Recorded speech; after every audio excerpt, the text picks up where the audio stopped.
کیا یہ مصر کی حکومت میری نہیں ہے؟ وَهَٰذِهِ الْأَنْهَارُ تَجْرِي مِن تَحْتِي، اور یہ سارا اریگیشن سسٹم جو ہے یہ سب میرے کنٹرول میں ہے، میں جس کو چاہوں پانی دوں، جس کو چاہوں نہ دوں، یہ میرا اختیار مطلق ہے۔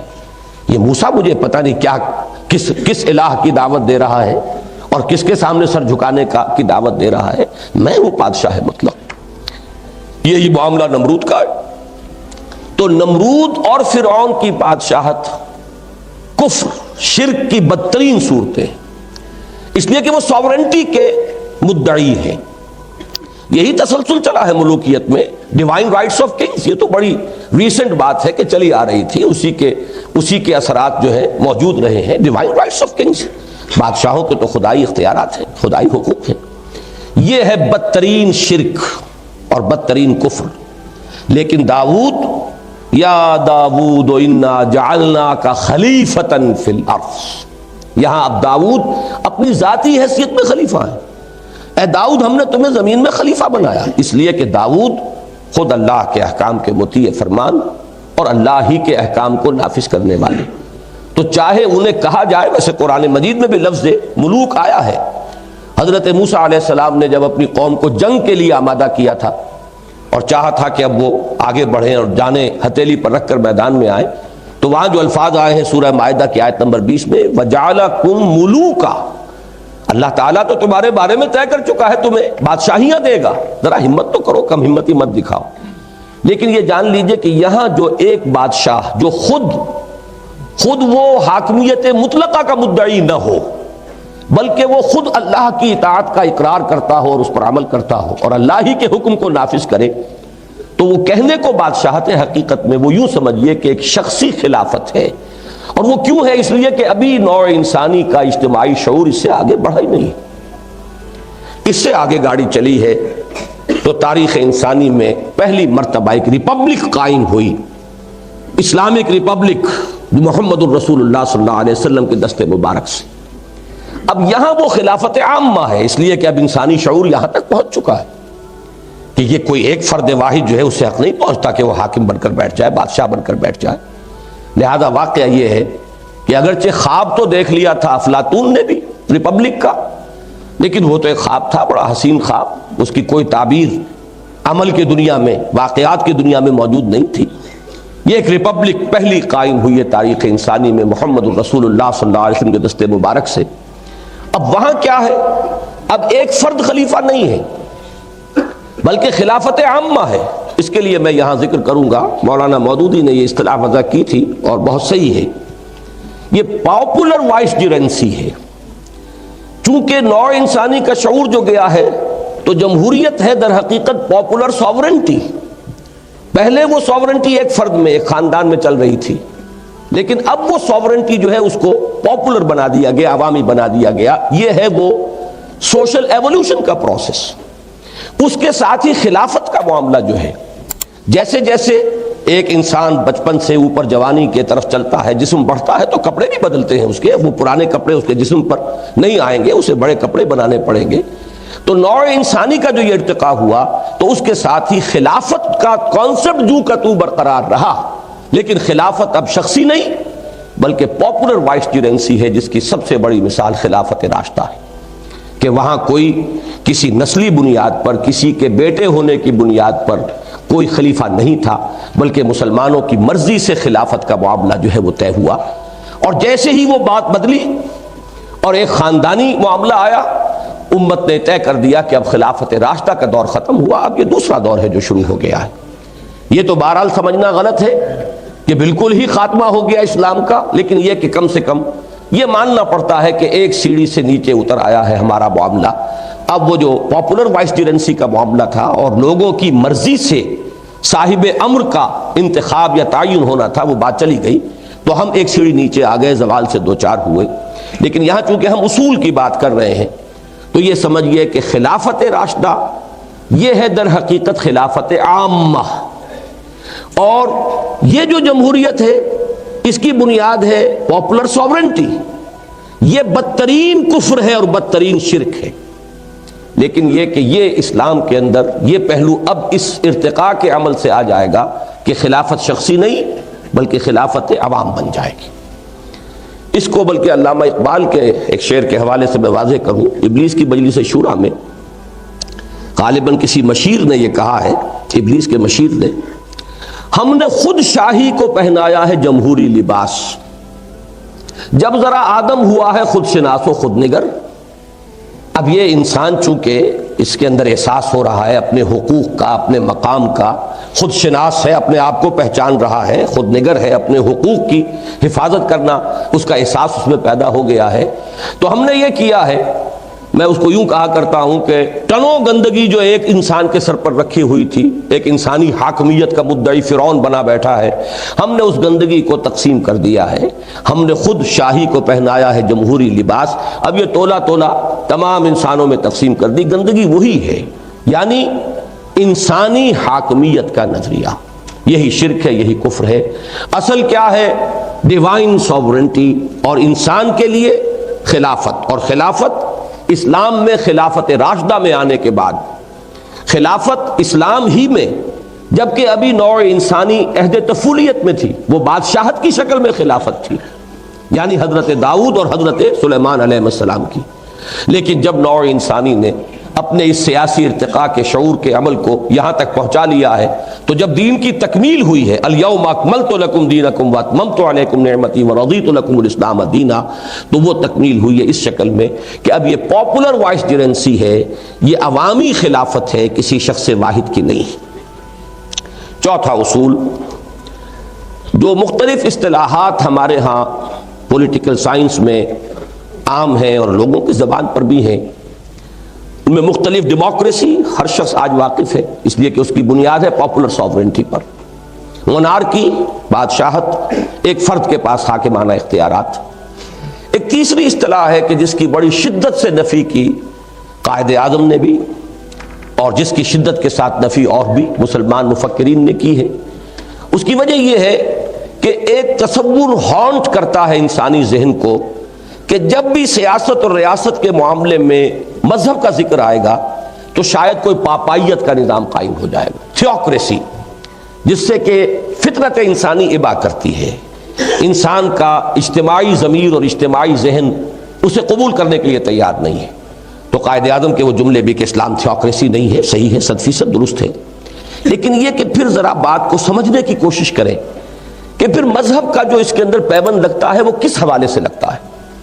یہ اگر تھیوکریسی نہیں اور اصولی اعتبار سے ڈیموکریسی بھی نہیں، اس لیے کہ یہاں پاپولر سوورنٹی نہیں ہے. تھیوکریسی کیا ہے کہ ایک مذہبی طبقہ اختیارات کا مالک بن جائے. میں یہ سمجھتا ہوں کہ اس کی غالباً کامل مثال تو ایک ہی ہے دنیا میں جو رہی ہے، شاید اور کہیں نہیں ہے. یہ ہے صرف پاپائیت کا نظام، اور اس کا اصل جو سبب بنا اس کو پہچان لیجئے، اس سے بات جو ہے سمجھ میں آ جائے گی. یہ چیز اکثر لوگوں کے سامنے نہیں ہے. وجہ کیا ہوئی؟ یہ بدترین نظام پاپائیت کا، جس کا تصور کر کے اب بھی مغرب کے لوگ کانپ جاتے ہیں کہ کبھی ایسی بربریت اور ایسی وحشت اور ایسی تاریکی بھی، ڈارک ایجز کہتے ہیں وہ اپنے اس دور کو، یہ ہمارے اس خطہ ارضی کے اندر یہ بھی تھا. اس کا سبب یہ بنا کہ حضرت مسیح علیہ السلام یہ کہہ کر گئے تھے صراحتاً، Don't think I have come to destroy law. Saint Matthew میں سرمن آف دا ماؤنٹ کے اندر بڑی وضاحت کہ یہ جو قانون ہے، شریعت موسوی، یہ تم پر لاگو رہے گی. اس لیے کہ بائبل میں، نیو ٹیسٹمنٹ میں کوئی شریعت ہے ہی نہیں، کوئی احکام ہے ہی نہیں. وہ اخلاقی تعلیمات ہیں، حکمت پر مبنی ہے. قرآن مجید بھی کتاب کا لفظ استعمال کرتا ہے تورات کے لیے اور انجیل کے لیے حکمہ، وہ ایک وزڈم ہے. اس لیے کہ یہودیوں نے قانونیت پر اتنا زور دے دیا تھا کہ جو اصل جو اس کی حکمت تھی وہ ان کے نگاہوں سے اوجھل، باطنی جو روح تھی شریعت کی وہ ان کے ہاں سے بالکل غائب ہو گئی تھی. لہذا حضرت مسیح علیہ السلام نے سارا زور اخلاق پر دیا ہے، باطنی بصیرت و حکمت پر دیا ہے، اور وہ بات صاف کہہ دی کہ جہاں تک قانون کا تعلق ہے وہی شریعت موسوی تم پر لاگو رہے گی. لیکن سینٹ پال نے بیک جنبش قلم شریعت کو ساقط کر دیا، قانون نہیں رہا. اب یہ موجودہ کرسچینٹی عجیب ہے کہ اس کے پاس کوئی قانون نہیں، کوئی شریعت نہیں، اس میں کوئی شے حرام نہیں، کوئی چیز واجب نہیں، کوئی فرض نہیں. وہ جو میں نے کیٹیگریز گنوائی تھی، فرض سے لے کر حرام تک، یہ 8 کیٹیگریز، وہاں سرے سے کوئی ہے ہی نہیں. یہ خلا جو پیدا ہوا وہ کون پر کرتا اسے؟ اس کو پر کیا پھر مذہبی طبقے نے. پوپ کے ہاتھ میں اختیار آ گیا، وہ جس چیز کو بائی ڈیکری، جیسے کہ مارشل لا ایڈمنسٹریٹر جو چاہے آرڈیننس نافذ کر دے، اس کو تو کسی نہ پارلیمنٹ کے سامنے وہ جواب دہ ہے، نہ کسی عدالت عالیہ کے سامنے جواب دہ ہے. ایسا ہی اختیار مطلق پوپ کے ہاتھ میں آ گیا کہ وہ جس چیز کو کہہ دے کہ یہ حلال ہے وہ حلال ہے، جس کو چیز کو کہہ دے حرام ہے یہ حرام ہے. اسی کو قرآن مجید نے کہا کہ اتخذوا احبارہم ورہبانہم اربابا من دون اللہ، انہوں نے اپنے راہبوں اور اپنے علماء کو اللہ کے سوا معبود بنا لیا ہے، رب بنا لیا ہے. اور بہت ہی عمدہ واقعہ ہے وہ کہ حضرت عدی ابن حاتم رضی اللہ تعالی عنہ، حاتم طائی جو مشہور سخی انسان گزرے ہیں، ان کے صاحبزادے عیسائی تھے، یہ ایمان لے آئے. اب قرآن مجید کو پڑھتے ہوئے جب اس آیت پر پہنچے تو انہیں اشکال ہوا کہ ہم نے تو کبھی اپنے ان علماء کو، احبار اور رہبان کو خدا تو نہیں مانا. تو ڈرتے ڈرتے عرض کیا حضور سے کہ حضور یہ بات کو سمجھ میں نہیں آ رہی، ہم نے تو انہیں خدا نہیں مانا. تو آپ نے فرمایا کیا یہ صحیح نہیں ہے کہ جس چیز کو وہ حلال کہہ دیں تم حلال مان لیتے ہو، جس چیز کو وہ حرام کہہ دیں تم حرام مان لیتے ہو؟ اس لیے کہ کوئی ڈیوائن کوڈ تو ہے ہی نہیں. ایک تو یہ کہ ڈیوائن کوڈ کی کوئی انٹرپریٹیشن ہو رہی ہے، اس کے حوالے سے کوئی بات کہی جا رہی ہے، اس میں اجتہاد دلیل سے کیا جا رہا ہے. یہاں تو سرے سے خلا ہے، کوئی ڈیوائن کوڈ نہیں ہے، کوئی شریعت نہیں ہے. تو معلوم یہ ہوا کہ اب کلیتاً تحلیل و تحریم کا اختیار ایک مذہبی طبقے کے ہاتھ میں آ گیا. یہ تھی وہ بدترین پاپائیت جس کی جس قدر بھی مذمت کی جائے صحیح ہے، اور اسلام کا اس سے کوئی سروکار نہیں. اب اگر اسلام تھیوکریسی نہیں، اگر اسلام ڈیموکریسی نہیں، اسلام کا سیاسی نظام اگر مونارکی نہیں، تو پھر کیا ہے؟ یہاں بھی پھر میں دوبارہ عرض کروں گا کہ مولانا مودودی نے ایک اصطلاح وضع کی تھی اور میں اسے صحیح سمجھتا ہوں، تھیو ڈیموکریسی. اس میں دو ایلیمنٹس جڑے ہیں، تھیو ڈیموکریسی، لیکن یہاں ہے اصل مسئلہ سمجھنے کا کہ یہ کیسے ایک دوسرے کے ساتھ مربوط ہوں گے. دو حاکمیتیں ٹکراتی ہیں. ڈیموکریسی کا تقاضا ہے absolute sovereignty of the people, لوگوں کو اختیار ہونا چاہیے، جو چاہے قانون بنائے. وہ دو مردوں کی شادی کے لیے جواز کا قانون بنا دے، اختیار ہے انہیں. شراب کو حرام کرنا چاہے حرام کر دے، جیسے کہ پروہیبیشن ایکٹ امریکہ میں ہوا تھا پاس. لیکن جو لوگ اس کو حرام کر سکتے تھے وہی حلال بھی کر سکتے ہیں، جب چاہیں اس کو حلال قرار دے دیں. اختیار کلیتاً عوام کے نمائندوں کے ہاتھ میں. یہ ہے ڈیموکریسی. تھیوکریسی میں اختیار مطلق اور حاکمیت مطلق اللہ کی ہے. تو یہ کیسے ایک دوسرے کے ساتھ ایڈجسٹ ہوں گے، یہ ہے بات سمجھنے کی. اس کو سمجھ لیا جائے تو واقعہ یہ ہے کہ بہت سے جو دوسرے الجھاؤ ہیں وہ خود بخود سلجھ جاتے ہیں. اور اس کے لیے میں واقعتاً اپنا جو تاثر ہے اپنے دل کا میں الفاظ میں بیان نہیں کر سکتا کہ نبی اکرم صلی اللہ علیہ وسلم کی ایک حدیث نے کس قدر بات کو کھول دیا.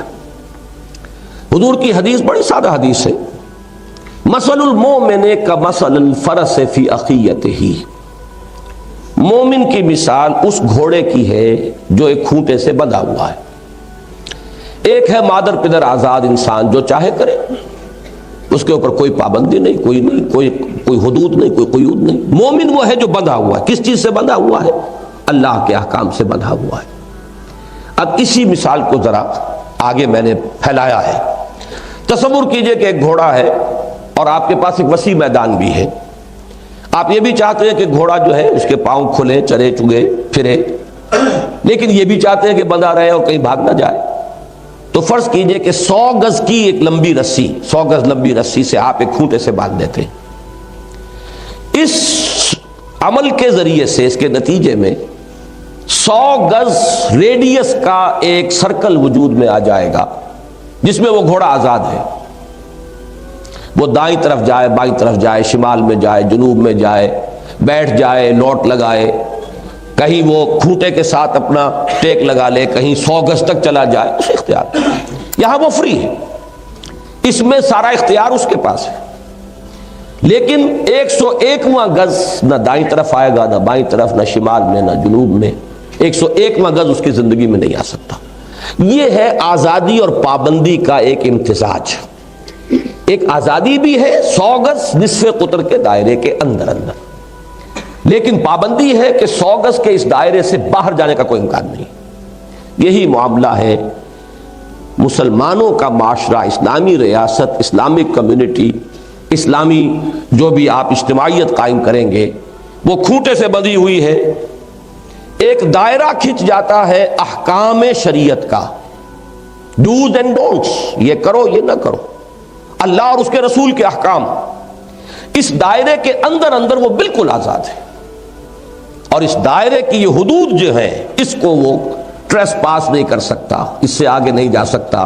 وَمَن يَتَعَدَّ حُدُودَ اللَّهِ فَأُولَٰئِكَ هُمُ الْفَاسِقُونَ، جو لوگ بھی اللہ کی حدود سے تجاوز کریں گے تو پھر وہ فاسق ہیں۔ بلکہ اس میں تو احتیاط کا یہ ہمیں احتیاط کی تلقین کی گئی ہے کہ حدود اللہ کے آخری سرے تک نہ پہنچ جایا کرو، اس لیے کہ اندیشہ ہے کہ ذرا سا پاؤں جو آدمی کا پھسلے تو حدود سے باہر ہی نکل جائے۔ تو لا تقربوا الزنا، کہیں آتا ہے تلک حدود اللہ فلا تقربوها، یہ اللہ کی حدود ہے، اس کے قریب بھی مت جاؤ، ذرا فاصلے پر رہو، keep at a safe distance. بلکہ ایک حدیث میں حضور نے اس کو مثال دی ہے کہ ہر بادشاہ کی ایک مخصوص چراگاہ ہوتی ہے۔ یہ پرانے زمانے کا تصور کیجئے، جب بادشاہوں کے پاس لمبی بڑی فوجیں اور گھوڑے ان کے اپنے، تو ان گھوڑوں کو چرانے کے لیے کچھ چراگاہیں وہ مخصوص کر لیتے تھے کہ یہاں رعیت کا کوئی جانور نہیں آئے گا، یہ سرکاری چراگاہ ہے۔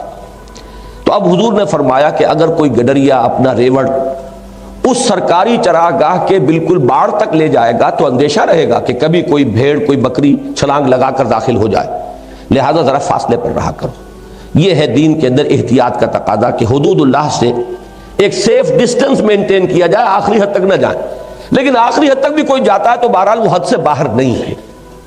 اصل بات سمجھنے کی یہ ہے کہ یہ دو ساورنٹیز یہاں اس طور سے جڑ گئی ہیں، اس دائرے کے اندر اندر عوامی حاکمیت بروئے کار آ سکتی ہے، اور اس یہ دائرہ در حقیقت مظہر ہے خدائی حاکمیت کا۔ اس کی ساری سینکٹیٹی اللہ کے احکام اور اللہ کے نمائندے کی حیثیت سے اس کے رسول کے احکام صلی اللہ علیہ وسلم، وہ سارا تقدس ہے جو اس دائرے کو حاصل ہے، اس سے تجاوز نہیں ہوگا۔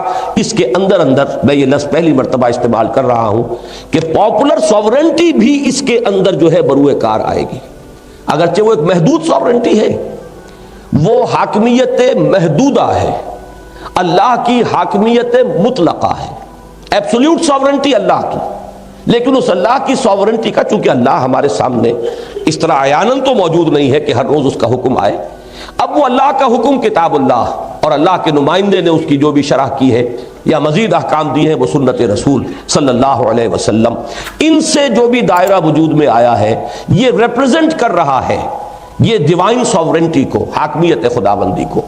لیکن یہ ہے کہ اس کے اندر اندر حاکمیت کے معنی یہی ہے نا کہ آپ کے ہاتھ میں اختیار ہو کہ آپ جو چاہے قانون بنائیں، جو چاہے فیصلے کر لیں۔ تو یہ ان حدود کے اندر مباحات کا دائرہ ہے، اس مباحات میں آپ باہمی مشورے سے، آپ اپنی کثرت رائے سے جو فیصلے چاہے کر لیں۔ اس لیے میں یہاں ایک علمی نقطے کے طور پر قرآن حکیم کی دو آیات میں جو بظاہر تضاد نظر آتا ہے لیکن حقیقت میں وہ انہی دونوں چیزوں کی جو باہمی ایڈجسٹمنٹ ہے اس کو واضح کر رہی ہیں۔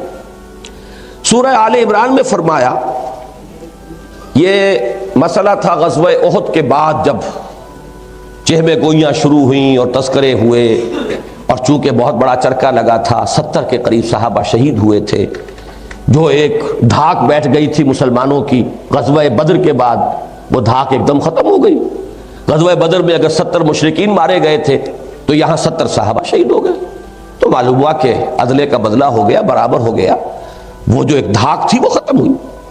تو اس میں کچھ لوگوں نے عبداللہ ابن ابی کا معاملہ خاص طور پر، چونکہ اس کا مشورہ یہ تھا غزوہ احد سے قبل کہ ہم اس پوزیشن میں نہیں ہیں کہ یہ جو 3000 کا لشکر آ گیا ہے اس سے ہم جا کر اوپن کھلے میدان میں کنفرنٹ کر سکیں، تو بہتر شکل یہ ہوگی کہ ہم ڈیفنس اپنے شہر کے اندر محصور ہو کر کریں۔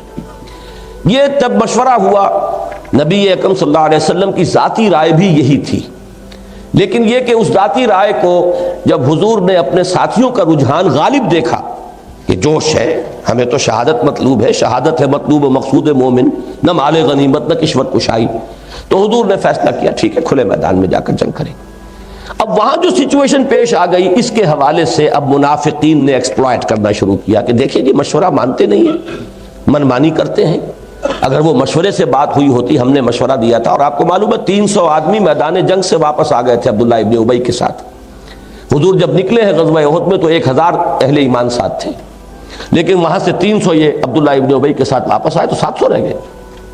تو اب انہوں نے کہنا شروع کیا، یہ ہے اس کا پس منظر، یقولون حل لنا من الامر من شیء، یہ کہہ رہے ہیں کہ کوئی ہمارے ہاتھ میں بھی اختیار ہے کہ نہیں، یہ جو چاہتے ہیں فیصلہ کر دیتے ہیں۔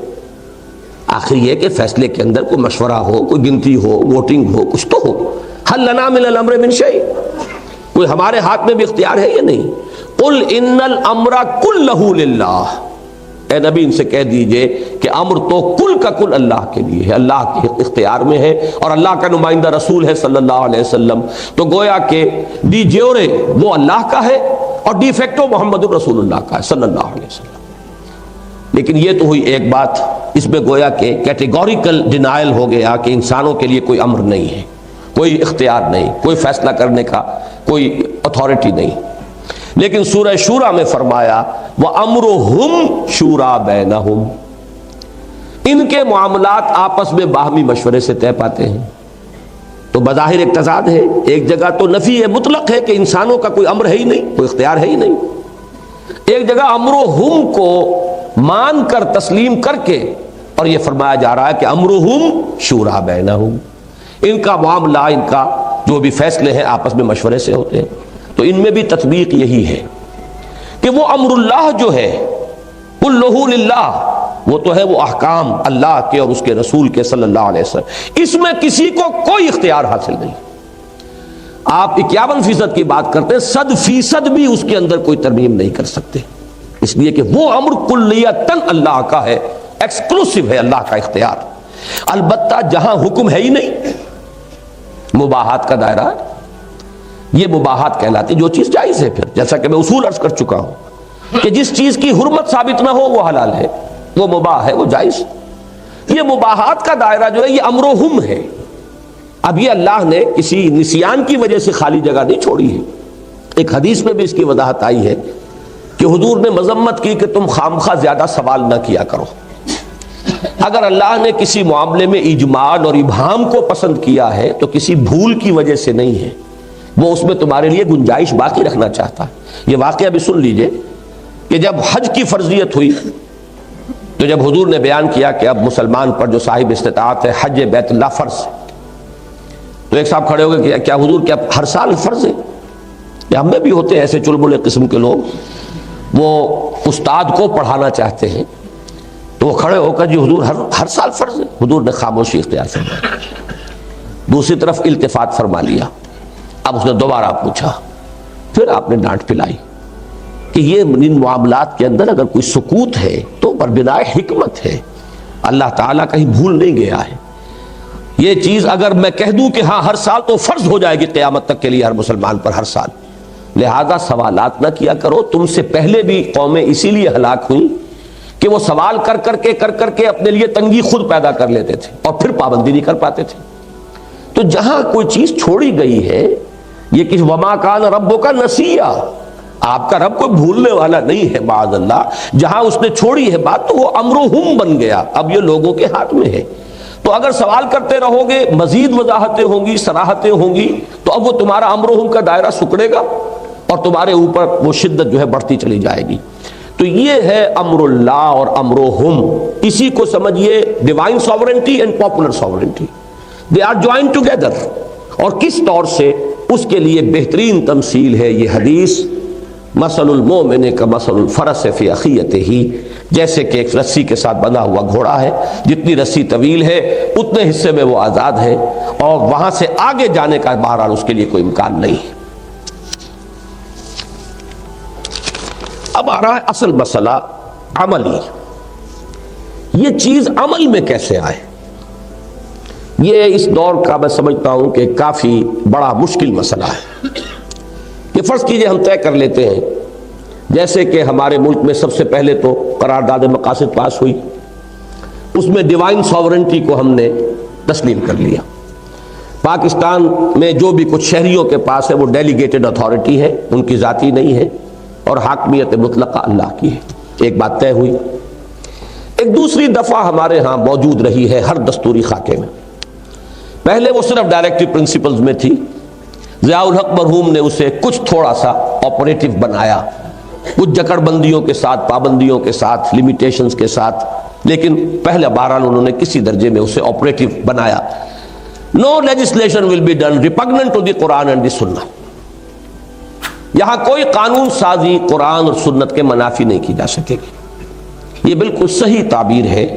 ابھی جو آپ نے آیات سنی سورہ حجرات کی پہلی آیت کی صحیح ترین تعبیر یہی ہے. اور میں نے بارہا یہ کہا ہے کہ مجھے نہیں معلوم کس نے یہ کوائن کیے تھے یہ الفاظ اس دفعہ کے، لیکن میں یہ سمجھتا ہوں کہ بہت ہی وہ شریعت اسلامی کی روح کا جاننے والا شخص تھا جس نے یہ الفاظ معین کیے. اس لیے کہ اس میں یہ نہیں کہا گیا، غور کیجئے، کہ کوئی قانون نہیں بنایا جا سکے گا جس کے لیے کتاب و سنت میں سند نہ ہو. اگر یہ بات کہی جاتی تو لیجسلیشن کا دائرہ بہت محدود تھا. جب تک آپ کسی نص سے استنباط کر کے آگے نہیں بڑھتے آپ قانون بنا ہی نہیں سکتے. بلکہ یہ کہا گیا ہے کہ کوئی قانون سازی کتاب و سنت کی نصوص کی خلاف ورزی کے لیے میں نہیں بنائی جا سکتی. گویا کہ ایک دائرہ بہت وسیع کھل گیا مباحات کے اندر قانون سازی کا.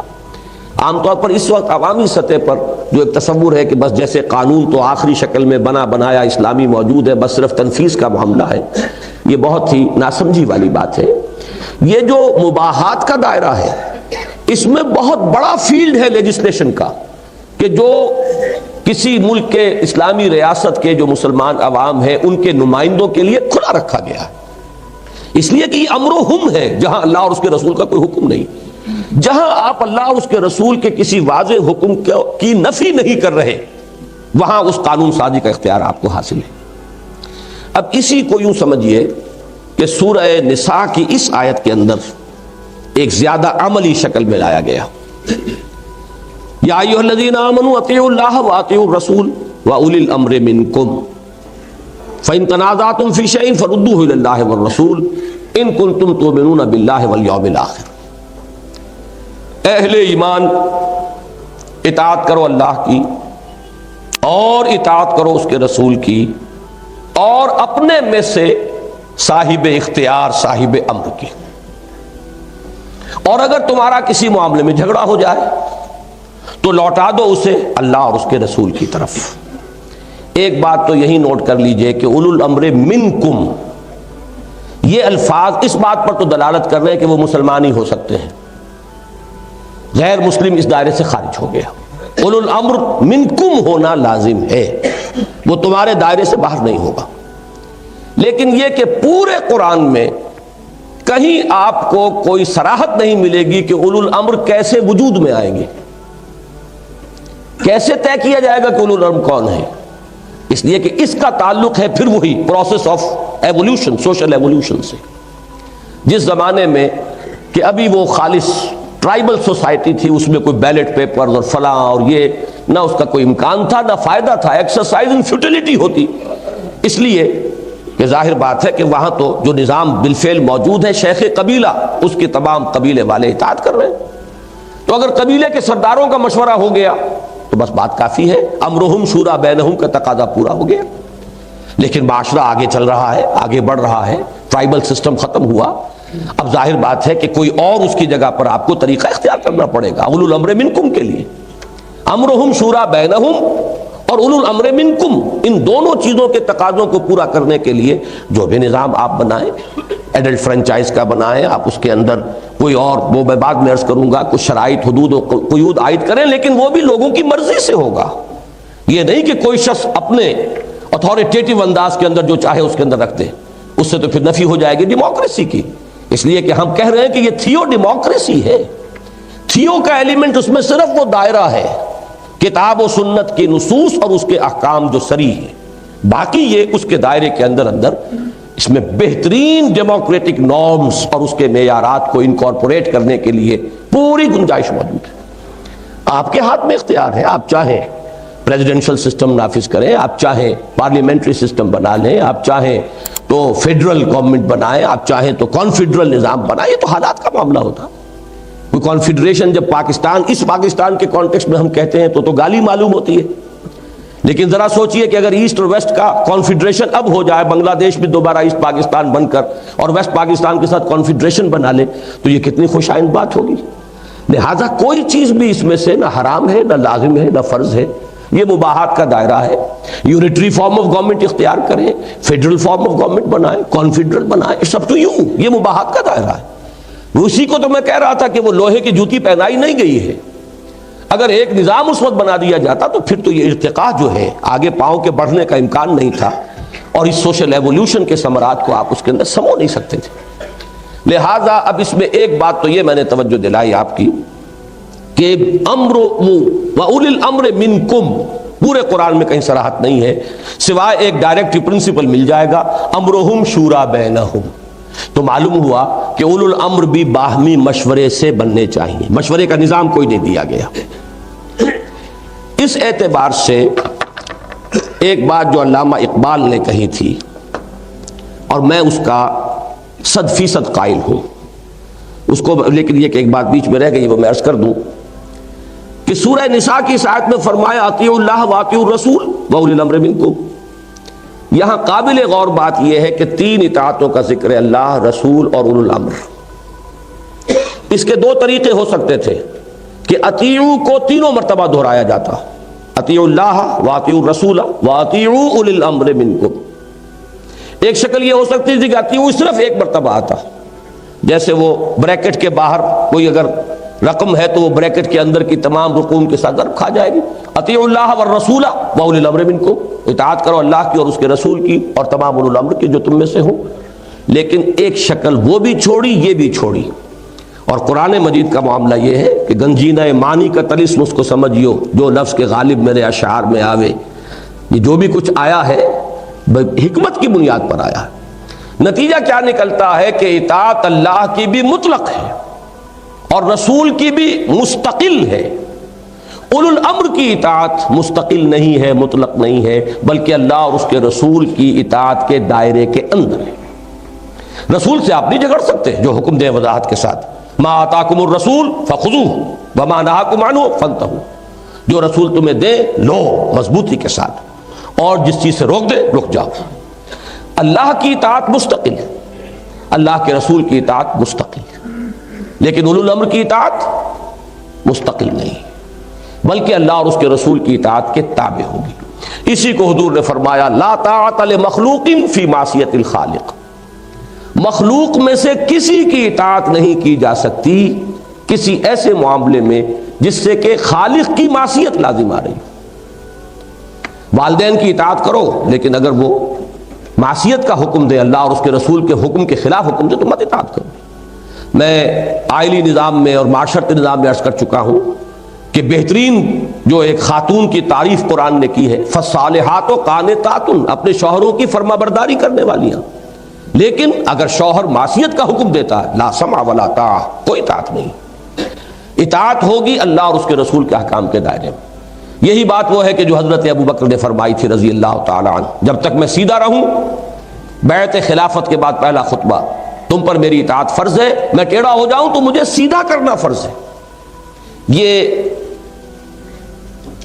اب سوال پیدا ہوتا ہے جو عملی مسئلہ ہے کہ فرض کیجئے اولو الامر جو آج کے زمانے میں فرض کیجئے پارلیمنٹ ہے، وہ کوئی قانون بنانا چاہتی ہے جس کے بارے میں میرا خیال ہے کہ یہ کتاب و سنت کی کو کنٹروین کر رہا ہے، یا کسی زمانے میں کوئی خلیفہ وہ کوئی حکم دیتا تھا اور کسی شخص کا یہ خیال ہو کہ یہ اللہ اور اس کے رسول کے حکم کی نفی کر رہا ہے، تو ہاؤ ٹو سیٹل، کیسے طے کیا جائے؟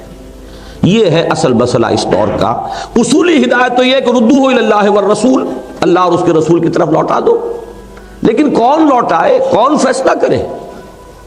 اب میں آپ کو یاد دلاتا ہوں کہ جس زمانے میں پاکستان کی وہ پہلی دستور اسمبلی جو ہے اپنا کام کر رہی تھی، کچھ تھوڑی سی دستور سازی کی طرف کچھ پروگریس ہو رہی تھی، تو اب سوال پیدا ہوا کہ یہ جو دستوریہ ہے یا مقننہ ہے، لیجسلیچر ہے، اس کے اوپر کیسے چیک اینڈ بیلنس ہو کہ وہ کتاب و سنت کی کو کہیں کنٹروین نہ کر جائے.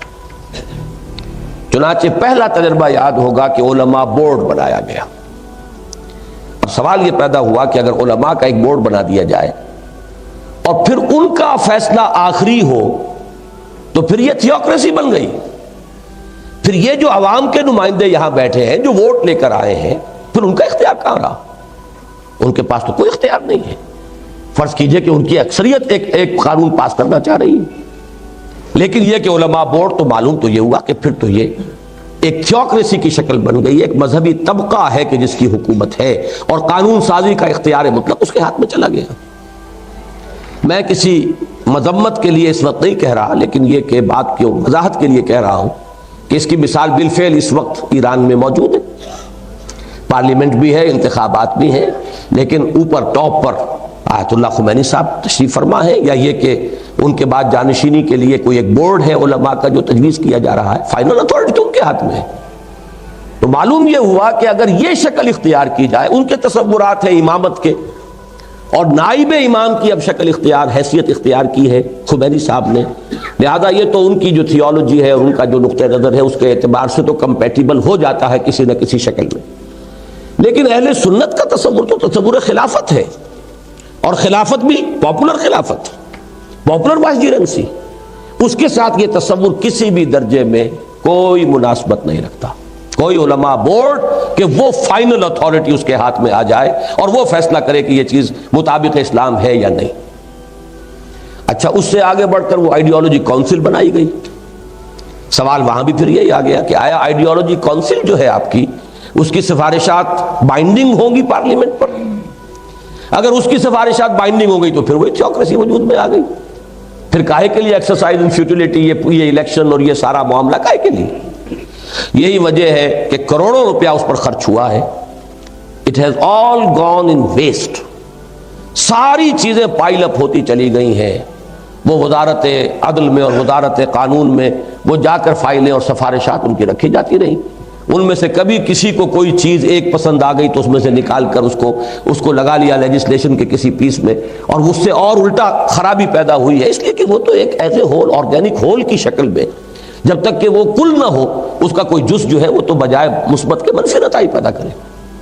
باقی یہ کہ اکثر و بیشتر تو ان کی رپورٹیں دکھائی تک نہیں جاتی تھی۔ میں نے جو تھوڑا سا عرصہ ضیاء الحق برون صاحب کی شورا میں گزارا ہے، اس وقت میں نے کہہ کر دباؤ دے کر تو جو بینکنگ سے متعلق رپورٹ تھی وہ تو تھی یوں سمجھیے کہ بالکل اس طرح سیکرٹ کہ اسے دکھانا بھی کسی کو ان کی اجازت نہیں تھی کہ وہ دکھا سکے۔ وہ بعد میں نے اسے اوپن کیا وہ، اور میں نے کہہ کر خاص طور پر میں نے کہا پبلش تو کیجئے، ان کی اتنی محنت ہوئی ہے، اس کے اوپر قوم کا پیسہ لگا ہے جن لوگوں نے بیٹھ کر یہاں کام کیا ہے، لہٰذا اب اس کو کم سے کم کوئی اختلاف کرے کچھ کرے اس کو آپ پبلش تو کیجئے، ورنہ اس سے پہلے اسے وہ دن کی روشنی دیکھنا جسے کہتے ہیں وہ نصیب نہیں ہوا تھا۔ باقی یہ کہ اس کے بعد بھی پھر جو بھی وہ پی ایل ایس وغیرہ کا نظام بنا وہ اپنے طور پر بنا، اس سے کوئی تعلق نہیں۔ بہرحال یہ میں صرف دو مثالیں دے رہا ہوں بات مسئلے کی جو سنگینی ہے اس کو بیان کرنے کے لیے، اور اس دور میں یہی ہے اصل میں پریکٹیکل پہلو سب سے مشکل، سب سے اہم۔ میرے نزدیک اس کا جو حل ہے، یہ میری ہمبل سبمیشن ہے، اس پر غور کیے، اور یہ حضرات جو یہاں تشریف فرمائے یقیناً زیادہ اہل اور زیادہ احق ہیں اس کے کہ وہ اس کے بارے میں رائے دیں۔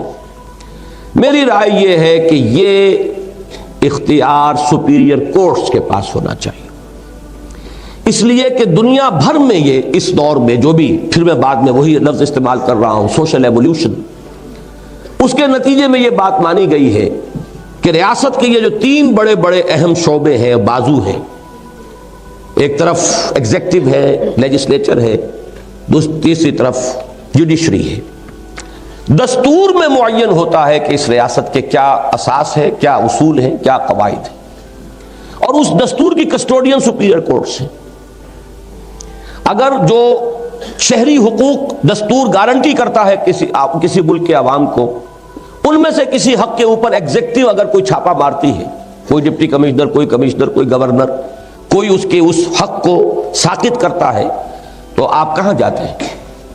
آپ کورٹس جائیں گے اور کنڈا کھٹکھٹائیں گے کہ دستور اس ملک کا یہ بتا رہا ہے کہ یہ میرا حق ہے اور میرے حق پر فلاں جو ہے قدغنیں کی گئی ہیں، چھاپا مارا گیا ہے، تو میری جو شکایت ہے رفع کی جائے۔ بالکل اسی طریقے سے اگر کسی ملک کے دستور میں یہ معین ہو جائے، یہ اٹس اے بگ اف، آسان کام نہیں ہے یہ، لیکن یہ معین ہو جائے کہ یہ دفعہ جو ہے no legislation will be done repugnant to the Quran and the Sunnah, یہ 100% آپریٹو ہو جائے، نو ایکسیپشن۔ اور یہ بات اچھی طرح جان لیجئے، ایک ایکسیپشن بھی کر دیا جائے تو پھر وہ اسلامی نہیں رہے گا نظام، وہ منافقانہ نظام بن جائے گا۔ افتؤمنون ببعض الکتاب وتکفرون ببعض، کیا تم ہماری کتاب اور شریعت کے ایک حصے کو مانتے اور ایک کو نہیں مانتے؟ فما جزاء من يفعل ذلك منكم الا خزي في الحیاۃ الدنیا ویوم القیامۃ یردون الی اشد العذاب، تو جو کوئی بھی تم میں سے یہ طرز عمل اختیار کرے گا اس کی سزا اس کے سوا اور کچھ نہیں ہے کہ دنیا میں انہیں ذلیل و خوار کر دیا جائے اور قیامت کے دن بدترین عذاب میں، شدید ترین عذاب میں جھونک دیا جائے۔ تو without any exception, without any reservation, absolutely operative ہو یہ ایک کلاس، تو میرے نزدیک اسلامی دستور کا تقاضا 100% طے ہے۔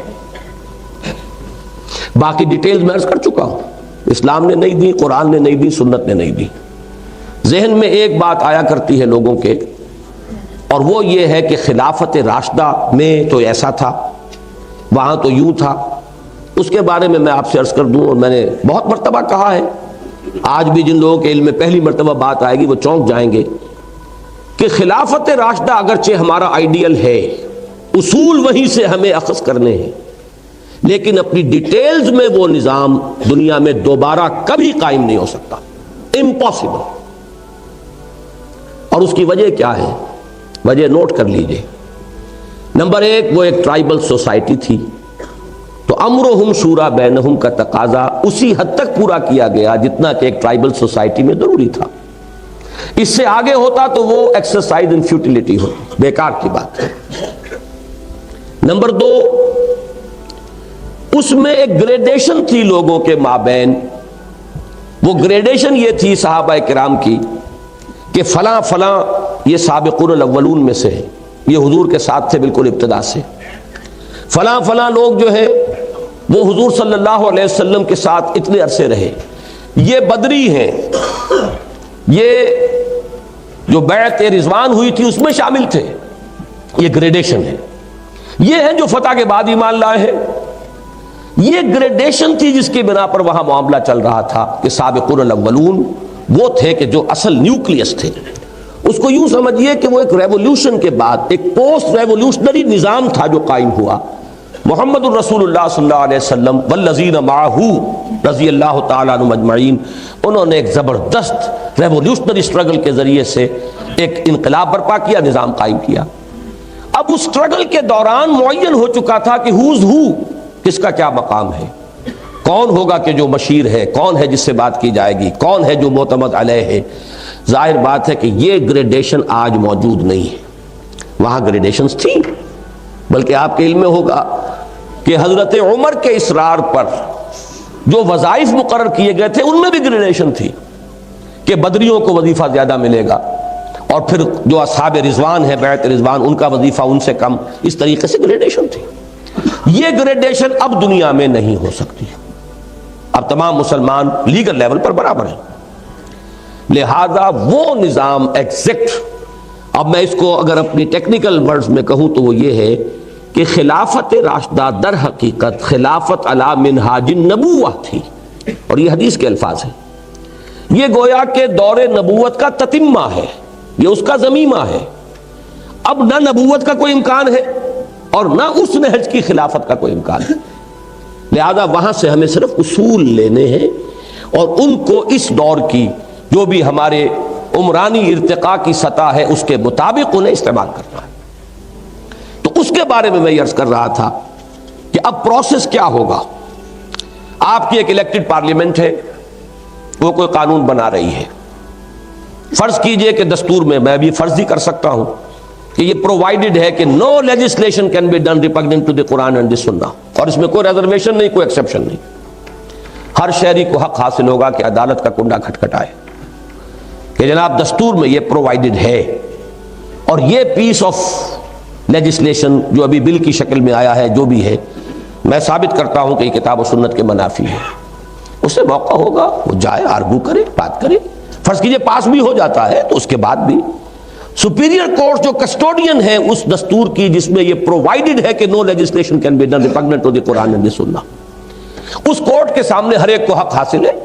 علماء جائیں، اب بھی ہمارے ہاں چھوٹی سی ایکسرسائز ہوتی رہی ہے جو تھوڑا سا کسی درجے کے اندر آپریٹو کیا تھا ضیاء الحق مرحوم نے، تو یہ جو شریعت کورٹس بنی ہے، اور میرے نزدیک کوئی ضرورت نہیں علیحدہ کورٹس کی، جو آپ کی سپیریئر کورٹس ہیں وہی اصل کورٹس ہیں، انہیں آپ اختیار دیجئے، وہ طے کریں گے۔ اور اگر یہ بات کہی جائے اول تو یہ کہ یہ تو ایک انٹرم پیریڈ کے اندر اشکال ہو سکتا ہے نا کہ ابھی ہمارے پاس وہ ججز نہیں ہیں کہ جو ایکسپرٹس ہوں اسلامک لا میں. جیسے اسلامی ریاست قائم ہوگی یہ خود بخود انٹرم کچھ انتظامات کے بعد ہو جائے گی, صورتحال بدل جائے گی. ہم تو اصول پر گفتگو کر رہے ہیں. لیکن آج بھی میں کہتا ہوں کہ جب علماء کو موقع ہے کہ آئیں آرگو کریں, ثابت کر دیں, تو کوئی مشکل کام نہیں ہے. ہمارے یہ ججز بھی یہ اہلیت رکھتے ہیں, فیصلہ کر سکتے ہیں. لہذا معاملہ صرف ایک ہی شکل ہے, یہ صورت عملی, جس میں کہ وہ تھیو ڈیموکریسی کا تقاضا صحیح طور پر ادا ہو سکے. اگر آپ اس میں علماء بورڈ بناتے ہیں, علماء کی کسی کاؤنسل کو اس پارلیمنٹ سے بالا تر پارلیمنٹ قرار دیتے ہیں, تو یہ در حقیقت تھیوکریسی کی شکل ہے. اور یہ تھیوکریسی جو ہے یہ عہد حاضر کے اجتماعی ضمیر, کلیکٹیو کانشنس جو ہے, اس کو قابل قبول نہیں ہے, اور اصولاً اسلام میں نہیں ہے. یا کم سے کم میں یہ کہہ سکتا ہوں کہ سنی اسلام میں اس کا کوئی تعلق نہیں, کوئی اس کے لیے گنجائش نہیں ہے. وہاں چونکہ شیعہ اسلام میں وہ ایک امامت معصومہ کا تصور چلا آ رہا ہے, تو وہاں تو اصولاً تو وہ موجود ہے ابھی, چاہے امام غائب ہے. لیکن آپ کو معلوم ہے کہ انہی کی ایک شاخ ہے اسماعیلیہ, ان کا امام حاضر ہے اور وہ امام معصوم ہے. لہذا وہ تو جو چاہے گا, وہ پوپ کی حیثیت ہے, اس کو حاصل ہے, جس چیز کو چاہے حلال کر دے, جس چیز کو چاہے حرام کر دے, اس کا اختیار ہے. جیسے پوپ کو تھا ویسے اسے ہے. یہ ہے تھیوکریسی کے نظام جو اس تصور امامت معصومہ کے ساتھ تو کمپیٹیبل ہے. ایک آدمی اگر اس کو قبول کر لیتا ہے تو اس کی کرولری کے تحت یہ چیز بھی قابل قبول ہو جائے گی. لیکن یہ ہے کہ سنی کانسیپٹ جو ہے, پولیٹیکل تھاٹ جو ہے سنی, اس میں اس کی کوئی گنجائش نہیں. واحد عملی شکل یہی ہے, پہلے ایک بہت زبردست عوامی رائے کا اظہار درکار ہوگا جو ایسرٹ کرے کلیکٹیو ول کہ ہم چاہتے ہیں مسلمان جینا, مسلمان مرنا.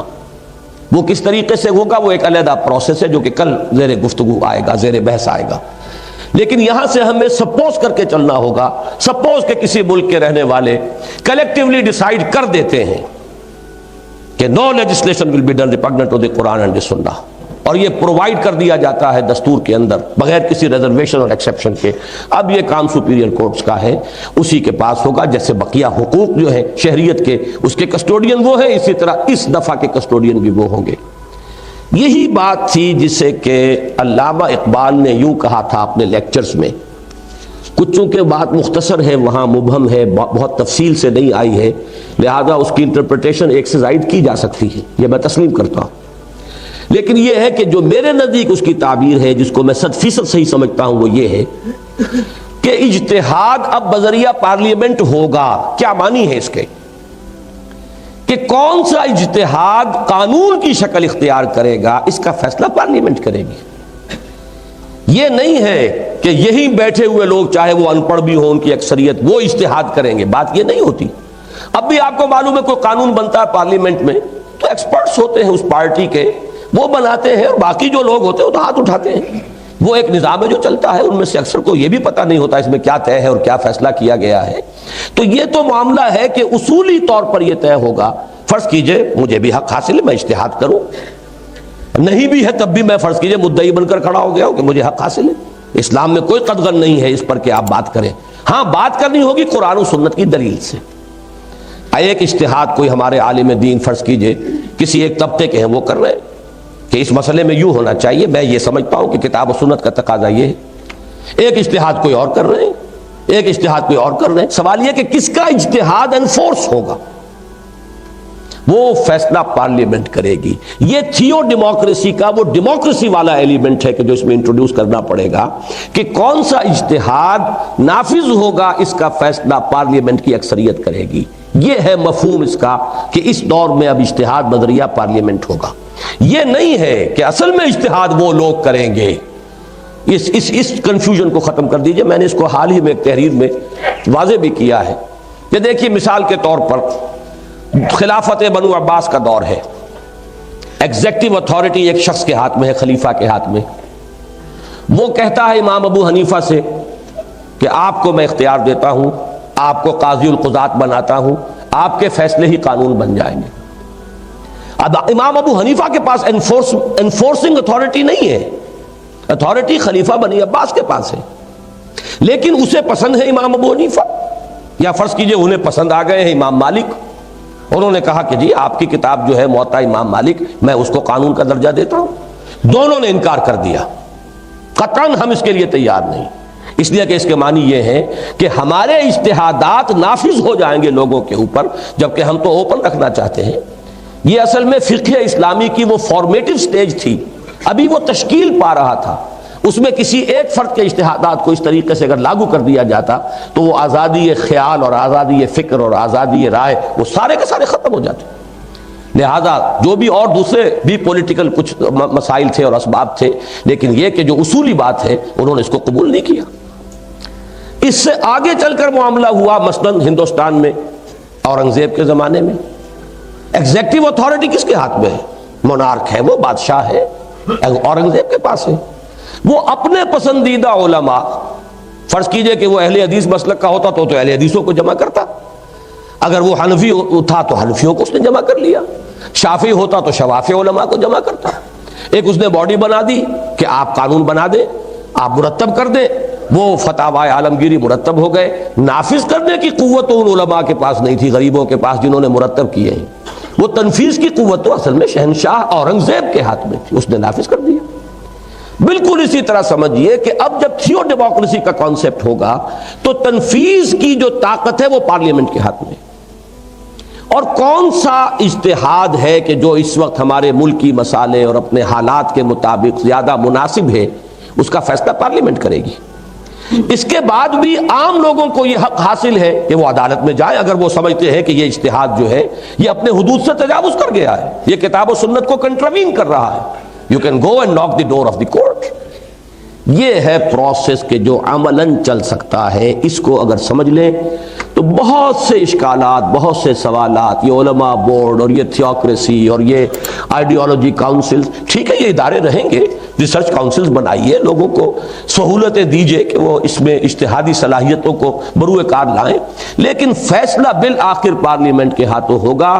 لیجسلیٹو اتھارٹی اس کے پاس ہے، but that legislative authority is limited by the injunctions of the Quran and the Sunnah۔ اب اس بات کا فیصلہ کہ وہ لمیٹیشن سے کہیں کراس تو نہیں کر گئے، اس کا فیصلہ کورٹ کریں گی۔ اللہ اللہ اور خیر صلی اللہ۔ غلطی ہو سکتی ہے تو غلطی تو سب سے ہو سکتی ہے، غلطی علماء بورڈ سے بھی ہو سکتی ہے، معصوم تو یہاں کوئی ہے ہی نہیں۔ غلطی اگر ہو گئی ہے ریویو بھی ہو سکتا ہے، اس میں کوئی پابندی نہیں۔ تو یہ ہے راستہ، اور میرے نزدیک علامہ نے جو بات فرمائی کہ اس دور میں اجتہاد تھرو پارلیمنٹ ہوگا، اس کا مفہوم یہی ہے۔ اب اس میں ایک سوال عملاً پیدا ہوتا ہے، اور ہمارے علماء میری اس بات کو اسی لیے پسند نہیں کرتے کہ وہ کہتے پھر ہمارا رول کیا ہے، ویئر ڈو وی اسٹینڈ؟ اسلام بھی آئے اور پھر بھی اختیار وغیرہ جو ہے وہ سب انہی نمائندوں کے ہاتھ میں رہے، یا انہی سپیریئر کورٹس اور ان کے عدالتوں کے پاس چلا جائے، تو میں عرض کر دوں کہ علماء کے کرنے کے اصل کام کیا ہے۔ نمبر ایک، وہ جو میں نے کہا تھا کہ کلیکٹیو ول ایسرٹ کرے اپنے آپ کو، تبھی تو ہوگا نا۔ یہ پہلے تو اسے بروئے کار لانا ہے۔ خادمان دین اور علماء دین کا کام یہ ہے کہ عوام کے اندر ایک ایسی قوت ارادی پیدا کریں کہ وہ مسلمان جینا چاہتے ہیں، مسلمان مرنا چاہتے ہیں۔ نمبر دو، وہ عوام میں اتنا علمی لیول قائم کریں کہ لوگوں کو معلوم ہو کہ اسلام کیا ہے اور کیا نہیں ہے، کوئی مداری انہیں بہکا کر نہ لے جائے اسلام کے نام پر، کوئی ڈیماگوگ جو ہے انہیں کہیں بہا کر نہ لے جائے کسی چیز پر کہ جو غیر اسلامی ہو۔ ان کے اندر عوامی سطح پر اسلام کے فہم کا ایک لیول جو ہے وہ قائم، یہ ہے بیسک کام۔ نمبر دو یہ کہ علماء کے لیے کوئی پابندی نہیں ہے، وہ الیکشن لڑے چاہے پارلیمنٹ میں۔ آخر مفتی محمود صاحب بھی پہنچے تھے اور ذوالفقار علی بھٹو کو شکست دے کر پہنچے تھے، ان کے صاحبزادے اب بھی پہنچے ہوئے ہیں، کوئی پابندی نہیں ہے، وہ تو جو بھی جائیں گے۔ لیکن وہاں ان کی حیثیت عالم دین کی نہیں ہوگی، وہاں ان کی حیثیت ایک ووٹ لے کر ایک ممبر آف پارلیمنٹ کی ہوگی۔ وہ جو ان کی اپنی علمی حیثیت ہے، اور بقیہ لوگ بھی بیٹھے ہوں گے، کوئی پی ایچ ڈی بیٹھا ہوا ہو، کوئی کسی نے اور ڈاکٹریٹ کی ہوئی ہو، کوئی کسی اور مدرسے سے، کسی اور مکتب فکر سے دینی تعلیم حاصل کر کے آیا ہو، وہاں ان کی حیثیت جو ہے ممبر آف دی پارلیمنٹ کی ہے۔ اس عالم کی بنیاد پر ان کا سلیکشن نہیں ہے، لیکن یہ ہے کہ وہ اپنے اس علم سے اپنی اس اسمبلی کو مستفید کریں گے۔ اور پھر جیسا کہ میں نے عرض کیا، تیسرے لیول پر علماء کا کام یہ ہوگا کہ وہ جب دیکھیں کہ کوئی کسی جگہ پر اس دستوری حد سے تجاوز ہو رہا ہے، they should go and assist the courts, superior courts کی مدد کریں اور ثابت کریں کہ یہاں یہ چیز جو ہے یہ اس دفعہ کی خلاف ورزی ہو رہی ہے۔ یہ تین رول ہیں اور تینوں بہت ہی ڈیسائسو رول ہیں، بہت ڈائنامک رول ہیں. یہ ہے کرنے کے اصل کام. باقی یہ ہے کہ اگر اس کو واقعتاً ایک تھیو ڈیموکریسی بنانا ہے، اگر واقعتاً اسلامک ریپبلک بنانا ہے، تو اس میں کوئی تیسرا راستہ میری فہم کی حد تک موجود نہیں ہے سوائے اس کے کہ اس دستور کی دفعہ کو، جو کہ ایک بہت زبردست عوامی مطالبے ہی سے لائی جا سکتی ہے، اس کو پھر سپیریئر کورٹس کی وہ کسٹڈی جو ہے ان کی ہو اور وہاں طے کیا جائے کہ کہیں اس کی خلاف ورزی ہو گئی ہے یا نہیں ہو گئی. اس میں نے وقت کچھ زیادہ لے لیا ہے، آج میں چند منٹ کچھ اضافی لوں گا. اب چھٹا نقطہ ہے میری گفتگو میں، شہریت. یہ ذرا بٹر پل ہے اس کے لیے، اور میرے پاس کوئی ذریعہ نہیں ہے کہ میں اسے شوگر کوٹ کر سکوں. اور وہ یہ ہے کہ اسلامی ریاست کا اصل اور مکمل شہری صرف مسلمان. غیر مسلم ایک پروٹیکٹڈ مائنورٹی ہے، وہ برابر کا شہری نہیں ہے. برابر کا شہری کیسے ہو جائے جبکہ وہ اس نظریے کو نہیں مانتا؟ ریاست نسلی نہیں ہے، ریاست جغرافیائی نہیں ہے، چاہے جغرافیائی حدود اس کے ہیں لیکن ریاست تو نظریاتی ہے. جو شخص اس نظریے ہی کو سبسکرائب نہیں کرتا وہ کیسے پارلیمنٹ کے اندر لیجسلیشن کے اندر دخیل ہو سکتا ہے؟ وہاں تو بلکہ پالیسی میکنگ جو پوزیشنز ہیں حکومت کی وہ بھی غیر مسلم کو نہیں دی جا سکتی. بلکہ یہ ہے کہ دوسرے لیول کے اوپر غیر مسلم آ سکتے ہیں، ان کے ایکسپرٹ جو صلاحیتیں ہیں بروئے کار لائی جا سکتی ہیں. لیکن یہ ہے کہ جہاں تک ریاست کی پوزیشنز، جہاں پالیسی اور ڈیسیجن میکنگ ہو رہی ہو وہاں، اور خاص طور پر لیجسلیشن، جس لیجسلیشن کی بنیاد یہ ہے کہ کتاب و سنت کے منافی یہاں کوئی قانون سازی نہیں ہو سکتی، تو بالکل لاجیکل بات یہ ہے کہ وہاں کا شہری، صحیح شہری، مکمل شہری، جو چاہے آپ اسے تعبیر کر لیں، وہ صرف مسلمان ہے. غیر مسلم وہ اس کے حقوق کی نگہداشت ہوگی، اسے اپنے عقیدے کی، اپنی عبادات کی، اپنے پرسنل لا کے اندر مکمل آزادی، اپنی نسل کو اپنی مذہبی تعلیم دینے کی آزادی، یہ تمام حقوق حاصل ہوں گے. جان مال کا تحفظ، عزت و آبری کا تحفظ جو ہے وہ اس کا بھی اتنا ہی ہوگا جتنا کہ کسی مسلمان شہری کا. لیکن یہ ہے کہ بہر صورت یہ ماننا پڑے گا، اگر یہ تسلیم کیا جائے کہ یہ ایک نظریاتی ریاست ہے تو اس کی مکمل شہریت جو ہے وہ صرف اسی شخص کو حاصل ہوگی. اور اس کی گفتگو میں کر چکا ہوں کہ وہ ایمان کے اوپر نہیں، اسلام پر ہوں. اسی لیے میں نے کہا ہے کہ اسلامی ریاست کا مکمل شہری صرف مسلمان ہے. البتہ نمبر 2 اسی کی کرولری ہے، مسلم سب برابر ہیں. مسلمان اپنے حقوق شہریت میں اپنے تقوی یا اپنی دینداری کی بنیاد پر اس میں اونچ نیچ نہیں ہوگی. المسلم کفو لمسلم، مسلمان کا بالکل ہم پلہ ہے، برابر ہے. All Muslims are equal as citizens. یہ بات بڑی اہم ہے، اور چونکہ امام ابو حنیفہ جنہیں میں بھی مانتا ہوں امام اعظم رحمہ اللہ، اس اعتبار سے کہ دستور اور قانون کا جتنا ایکیوٹ سینس ان کا ہے، میں تو پوری دنیا میں نہیں سمجھتا کہ کوئی ان کے قریب آئے گا. انہوں نے جو یہ تقسیم کی ہے ایمان کے بارے میں، جو فرمایا کہ الایمان لا یزید ولا ینقص، ایمان نہ گھٹتا ہے نہ بڑھتا ہے، یہ ان کا مشہور مقولہ ہے. اس کی اصل نتیجہ کیا نکلتا ہے؟ وہ اس ایمان کے بارے میں نہیں کہہ رہے جس کو میں نے کہا تھا وہ اندر ہوتا ہے. اندر والا ایمان تو گھٹتا بھی ہے بڑھتا بھی ہے، کبھی آپ کے اندر شکوک و شبہات پیدا ہو جاتے ہیں، کبھی آپ کو یقین کی کیفیت زیادہ حاصل ہو جاتی ہے. آپ قرآن پڑھتے ہیں تو اندر خود محسوس ہوتا ہے کہ ایمان اور یقین میں اضافہ ہو رہا ہے. آپ کہیں غافلوں کی محفل میں بیٹھتے ہیں، گپ بازی کرتے ہیں تو خود محسوس ہوتا ہے کہ کچھ نہ کچھ یہاں کمی ہوئی ہے. وہ ایمان تو گھٹتا بڑھتا ہے. لیکن جو لیگل ایمان ہے، جس کی بنیاد پر کہ دنیا میں کسی شخص کو مسلمان شہری مانا جائے گا، he will be entitled to all the rights of citizenship in Islamic state، یہ ایک لیگل پرابلم ہے، کانسٹیٹیوشنل ایشو ہے. اس کے اعتبار سے وہ لیگل ایمان نہ گھٹتا ہے نہ بڑھتا ہے، وہ بالکل جامد شے ہے، اور اس میں تمام مسلمان مساوی ہوں گے. اس کی میں مثال ایک دیا کرتا ہوں جس سے بات ذرا کھل جاتی ہے کہ اگر ایک ہی شخص کے بیٹے ہوتے ابو بکر صدیق اور عبداللہ ابن ابی، ایک رئیس المومنین ایک رئیس المنافقین، اگر ایک شخص کے بیٹے ہوتے تو ان کو وراثت برابر برابر ملتی. حضرت ابو بکر کو 10 گنا زیادہ نہ ملتی عبداللہ ابن ابی سے، چاہے وہ منافقوں کا سردار، لیکن منافق بھی لیگل مسلم ہوتا ہے. حضور نے اس کی نماز جنازہ بھی پڑھا دی ہے، اس لیے کہ منافق تو وہ اندر کے اعتبار سے ہے، لیگلی وہ کنفرم کر رہا ہے ان ساری ریکوائرمنٹس کو کہ جو ایک مسلمان کی ہے. تو جب تک کہ کوئی شخص لیگل مسلم تسلیم کیا جائے گا اس کے تمام حقوق برقرار رہیں گے. باقی تقوی ان اکرمکم عند اللہ اتقاکم، وہ معاملہ عند اللہ ہے، عند اللہ درجہ بندی ہوگی کہ یہ کتنا اونچا اور یہ کتنا نیچا، لیکن سب کے سب قانون اور دستور کی سطح پر بالکل مساوی ہوں گے. ہاں اگر کسی شخص کی تکفیر ہو جائے، یہاں اس جو تصور تکفیر ہے اس کو سمجھ لیجئے. تکفیر در حقیقت ایک سیکنڈری فینومینن ہے کہ جب یہ محسوس کیا جائے کہ یہ شخص جو بنیادی ایمانیات اور بنیادی جو لوازمات ہیں دین کے ان میں سے کسی چیز کا انکار کر رہا ہے تو پھر اس کی تکفیر ہوتی ہے. Is cut off from the community. یہ ایک طرح کی تطہیر ہے، پرج ہے، پرج آف دی پارٹی اور purge of the ideological community. ایک آئیڈیولوجیکل کمیونٹی اگر پرج نہیں کرے گی تو ظاہر بات ہے کہ اس کی آئیڈیولوجیکل جو ہے اس کی شدت اور قوت شرادہ جو ہے وہ اس کا منتشر ہو جائے گا.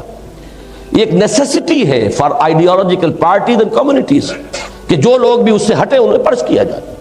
تو یہ پرجنگ ہے تکفیر در حقیقت. فرض کیجئے کہ ایک شخص کہتا ہے اشہد ان لا الہ الا اللہ واشہد ان محمد رسول اللہ، ہم نے اسے مسلمان مان لیا. بعد میں پتہ چلتا ہے کہ یہ شخص تو آخرت کو تو مانتا ہی نہیں، اس نے تو صرف یہ کہا کہ میں نے اللہ کو مانا، رسول کو مانا، آخرت کو نہیں مانتا. اب آپ کیا کریں گے؟ اب تکفیر کریں گے اس کی. اگر آخرت کا انکار کر رہا ہے تو کافر ہے. اسی طریقے سے فرض کیجئے کہ پتہ چلا کہ یہ تو اللہ کو علی کل شیء قدیر نہیں مانتا، اس کے اومنی پوٹنٹ ہونے کو کا انکار کر رہا ہے، تو اب کیا کریں گے؟ اب آپ اس کو پرچ کریں گے کہ نہیں، یہ اب ہمارے اس ایمان کے تقاضے کو پورا نہیں کر رہا. یہ سیکنڈری پروسیس ہے. لیکن جب تک اسی طرح ختم نبوت کا معاملہ ایک جملے میں واضح کرتا چلا جاؤ کہ یہ جو قادیانیوں کی طرف سے آتا ہے کہ ہم تو کلمہ گو ہیں، کلمہ گو جو ہے مسلمان ہوتا ہے، صحیح بات ہے کہ جس شخص کے بارے میں ہمیں اور کچھ معلوم نہیں ہے اس کو محض کلمے کی بنیاد پر مسلمان مانیں گے ہم، لیکن جس کے بارے میں معلوم ہے کہ وہ ختم نبوت کا منکر ہے اس کی تکفیر کی جائے گی. یہ تکفیر ہے ایک سیکنڈری فینومینن کہ جو اگر کچھ اور معلوم نہیں تو وہ تو میں وہ واقعہ سنائی دوں کہ عین حالت جنگ میں حضرت اسامہ رضی اللہ تعالی عنہ مقابلہ ایک کافر سے ہو رہا تھا. اس کافر نے جب یہ دیکھا کہ میں اب اوور پاور ہو چکا ہوں، کلمہ پڑھ دیا اشہد ان لا الہ الا اللہ واشہد ان محمد رسول اللہ، انہوں نے گمان کیا جو ہم میں سے کوئی ہوتا تو بھی 100% یہی گمان کرتا کہ اس نے صرف ہیلا کیا جان بچانے کے لیے، زیادہ تلوار لگائی اور ختم کر دیا اس کو. لیکن جب حضور صلی اللہ علیہ وسلم کے پاس خود ہی انہوں نے رپورٹ کیا کہ یہ واقعہ ہوا، تشویش تھی دل میں، تو حضور نے فرمایا تم نے غلط کیا. حلا شققت قلبہ، یعنی یہ حضور نے اظہار ناراضگی سے فرمایا تو نے اس کا دل چیر کر کیوں نہیں دیکھ لیا کہ اس میں ایمان ہے کہ نہیں. مطلب یہ کہ تم تو اس پر مکلف نہیں ہو. اور فرمایا کہ اے اسامہ قیامت کے دن کیا جواب دو گے جب وہ کلمہ تمہارے خلاف استغاثہ لے کر آئے گا کہ اشہد ان لا الہ الا اللہ واشہد ان محمد رسول اللہ کے ہوتے ہوئے تلوار چل گئی. یہ کیا سچویشن ہے کہ اور کچھ معلوم نہیں ہمیں، صرف ایک شخص کا کلمہ طیبہ یا کلمہ شہادت. لیکن جہاں معلوم ہو کہ یہ تو محمد الرسول اللہ کو گالیاں دیتا ہے صلی اللہ علیہ وسلم، یا یہ ختم نبوت کا قائل نہیں ہے، یا یہ نماز کا منکر ہے. ایک ہے نماز کا تارک، وہ کافر نہیں ہے، لیکن نماز کا انکار کر دے کہ میں نہیں مانتا نماز کو، وہ کافر ہو جائے گا. یہ ہے تکفیر کا فینومینن. تو جان لیجئے کہ اس میں ہماری فزیولوجی میں ایک لا مشہور ہے، آل اور نن لا. کوئی شے ہوگی تو پوری ہوگی 100% ہوگی، نہیں ہوگی تو زیرو ہو جائے گی، ایک دم اس میں پرسنٹیج نہیں آتی. یہ سٹیزن شپ جو ہے اسلامی ریاست کی، یہ اسلام کے ساتھ ہے، اور یہ اسلام آل اور نن ہے. یا تو ایک مسلمان ہے تو آل دی رائٹس آف سٹیزن شپ یہ اس کو حاصل ہے، اگر وہ کافر ہو گیا تو وہ زیرو ہو گئے. مسلمان کی حیثیت سے جو حقوق تھے درمیان میں کوئی گریڈیشن نہیں ہے. یہ ہے مفہوم امام ابو حنیفہ کے اس قول کا کہ الایمان لا یزید ولا ینقص، یہ گھٹتا بڑھتا نہیں. اس اعتبار سے دو باتیں میں نے عرض کی ہیں. اسلامی ریاست کا مکمل شہری صرف مسلمان ہے. اب آپ جو چاہے کہیں غیر مسلم ایک پروٹیکٹڈ مائنورٹی ہوگی، سیکنڈ ریٹ سٹیزن ہوگا، جو چاہیں کہیں، اس سے مجھے بحث نہیں ہے۔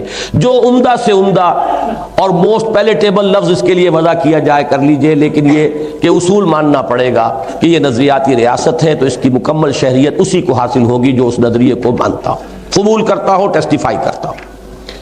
نمبر 2 یہ کہ وہ جو ہے وہ برابر ہے اپنے دستوری اور حقوق شہریت کے اندر مساوی۔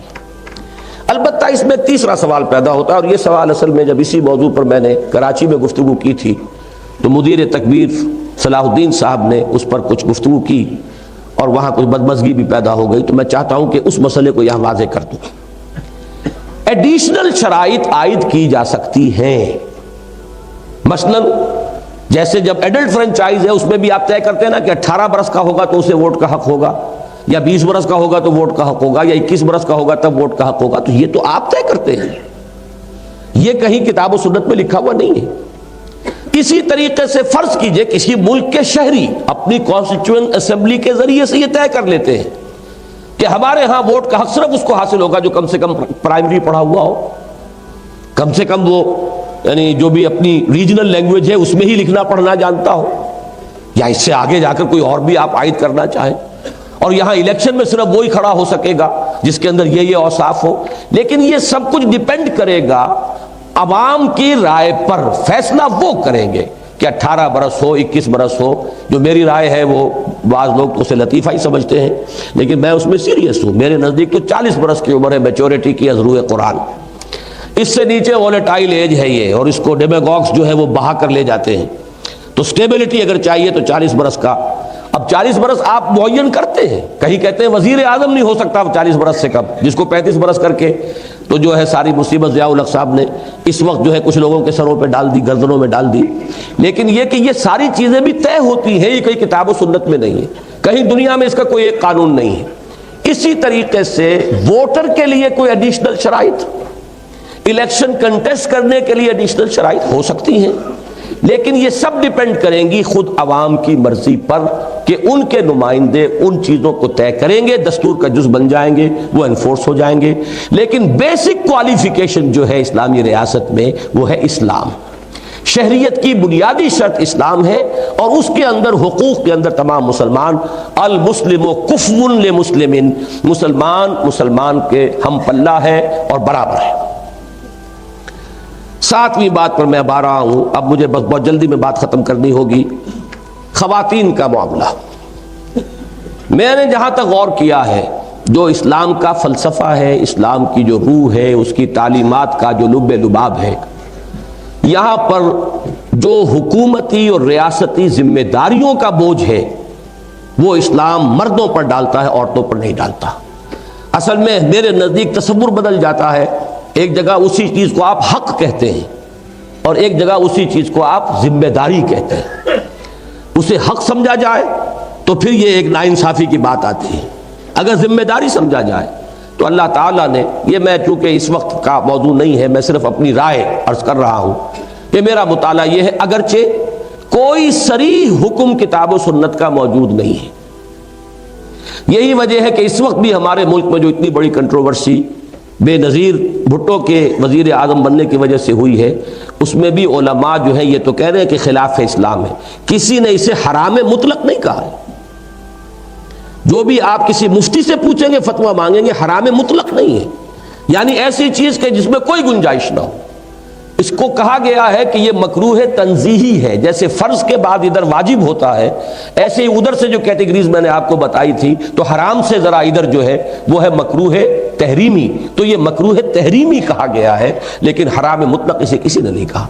یہ بات اپنی جگہ ہے کہ میری رائے بھی یہ ہے کہ اسلام جو ایک معاشرہ بنانا چاہتا ہے، اس میں ایک ڈویژن آف رسپانسبلٹیز ہے، دائرہ کار کا جو ہے وہ تقسیم ہے، پھر وہ مخلوط معاشرہ بالکل اسلامی اصولوں کے خلاف ہے۔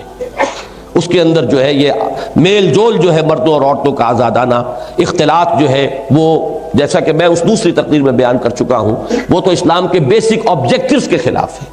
لہذا میرے نزدیک خواتین کو حق رائے دہی تو دیا جا سکتا ہے، لیکن الیکشن میں کھڑے ہو کر پارلیمنٹ میں آنے کا میرے نزدیک واللہ عالم یہ اسلامی ریاست کے منافی ہوگا، اسلام کی روح کے اور اس کی بنیادی تعلیمات کی۔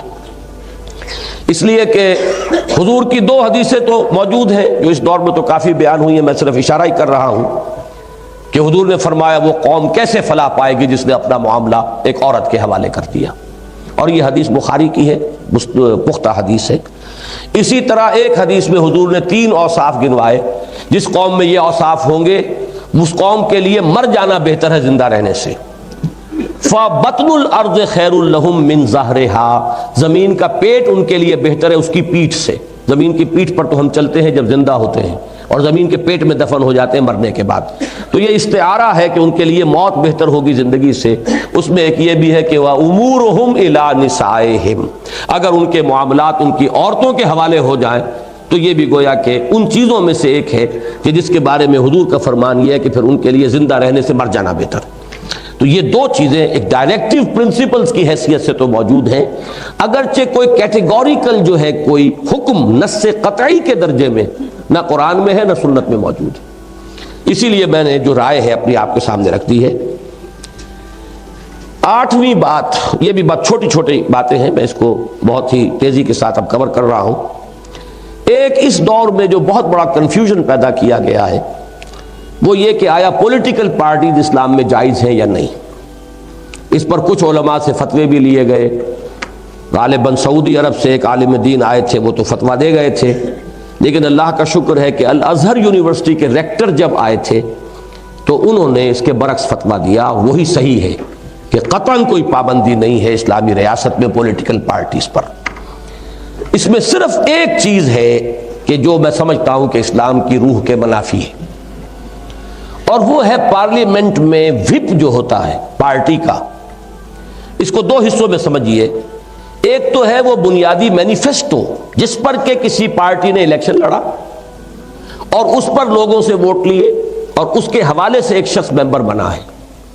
مینیفیسٹو کے خلاف کوئی شے اگر آ رہی ہے اور اب اس کی رائے بدل گئی ہے، وہ سمجھتا ہے کہ دیانتاً جو ہمارا مینیفیسٹو ہے وہ غلط ہے بلکہ یہ بات صحیح ہے، تو پھر یہ ہے کہ اسے ریزائن کرنا چاہیے، he should seek re election, پھر اگر وہ آتا ہے، ورنہ یہ ہے کہ بنیادی مینیفیسٹو سے انحراف کی اجازت نہیں ہونی چاہیے۔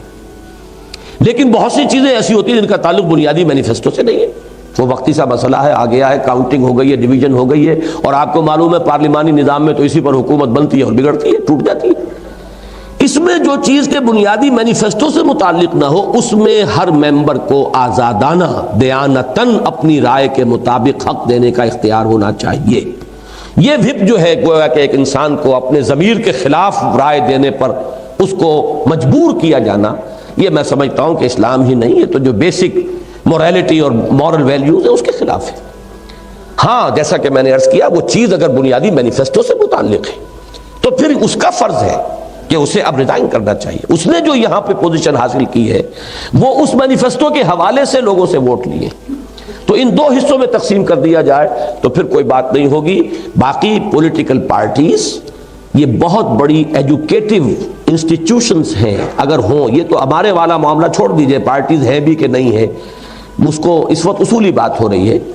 تو جیسے میں نے عرض کیا تھا وکلاء کے بارے میں سوال آیا تھا کہ وکلاء کا انسٹیٹیوشن، ان کو تو اصل میں اسسٹ کرنا ہوتا ہے کورٹ کو، ان کی حیثیت وہی ہے جو مفتیان کرام کی ہوتی تھی ہمارے نظام میں، کہ ایک قاضی ہوتے تھے، ایک مفتی ہوتے تھے، قاضی فیصلہ کر رہا ہے اور مفتی جو ایکسپرٹ اوپینین دیتا ہے کہ اس صورت مسئلہ میں شریعت کا حکم میرے نزدیک یہ ہے۔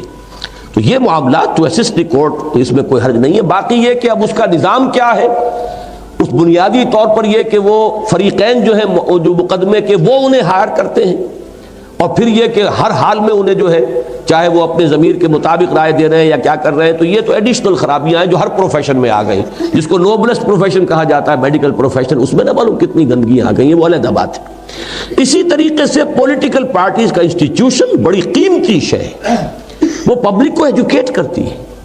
بڑے بڑے مسائل وہ ہیں اصل میں قومی زندگی کا جن کا کتاب و سنت سے کوئی تعلق نہیں ہے۔ بجٹ میں آپ کی پرائورٹیز کیا ہے، کس چیز کو آپ کتنی ایلوکیشن دیتے ہیں، کہاں سے کتاب و سنت سے آپ لیں گے؟ یہ ساری چیزیں وہ ہیں جو پارلیمنٹ نے بیٹھ کے طے کرنا ہے۔ ہر پارٹی اپنی پرائرٹیز دیتی ہے، وہ پالیسیز دیتی ہے، ہم اس چیز کو پروموٹ کریں گے، ہم اس چیز کے اوپر زیادہ خرچ کریں گے، ہماری فورن پالیسی یہ ہوگی، ہم اس اصول کے اوپر چلیں گے.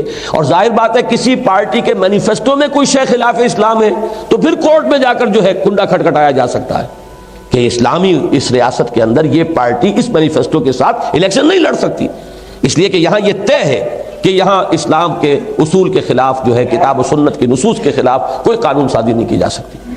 لیکن اس کے اندر جو ہے پولیٹیکل پارٹی بہت بڑا ایجوکیٹو انسٹیٹیوشن ہے عوام کے لیے کہ انہیں اپنے مسائل کے بارے میں ایجوکیٹ کرے کہ یہ مسئلے ہیں، یہ حل ہے، اس طریقے سے ہماری ترجیحات ہونی چاہیے. تو پولیٹیکل پارٹیز میں قطعاً کوئی قباحت نہیں، اگرچہ میں یہ مانتا ہوں کہ خلافت راشدہ میں کوئی پولیٹیکل پارٹی نہیں تھی. بعض لوگوں نے خامخواہ تکلف کیا، بنو امیہ ایک پولیٹیکل پارٹی تھے، بنو ہاشم، یہ پولیٹیکل پارٹیز نہیں تھی، یہ قبیلے تھے، وہاں کوئی وجود نہیں تھا.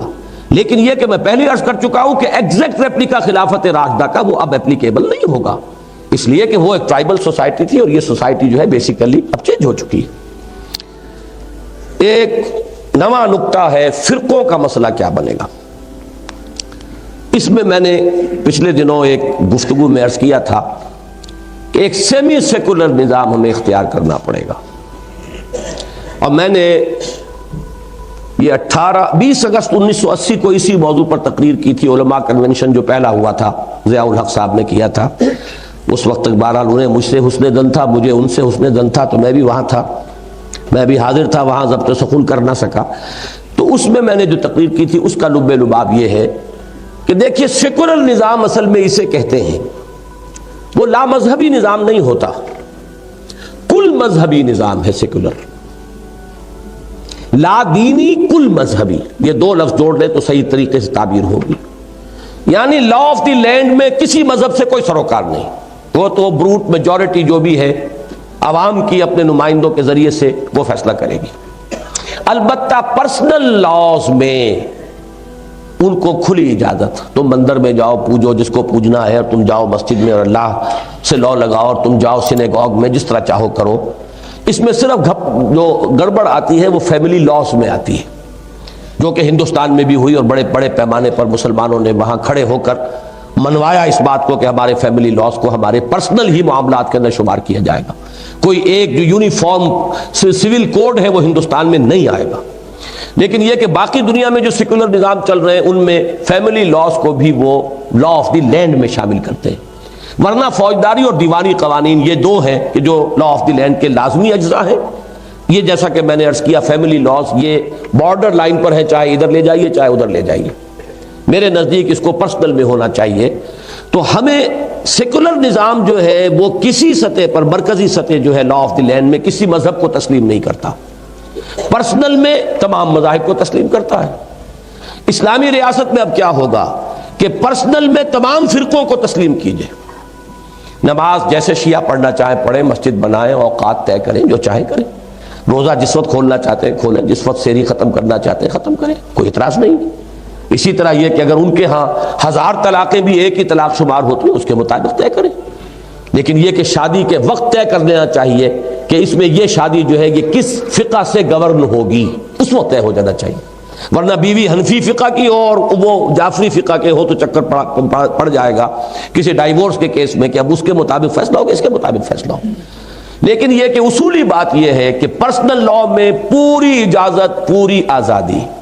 لا آف دی لینڈ میں جو اس وقت شکل ہے اس کے اعتبار سے بہترین صورت یہ ہے جس پر پوری گفتگو میں نے بیس کی ہے کہ صرف کتاب و سنت، نہ فقہ حنفی، نہ فقہ مالکی، نہ فقہ شافعی، نہ فقہ Jafari, none of the fiqh، Quran and the Sunnah.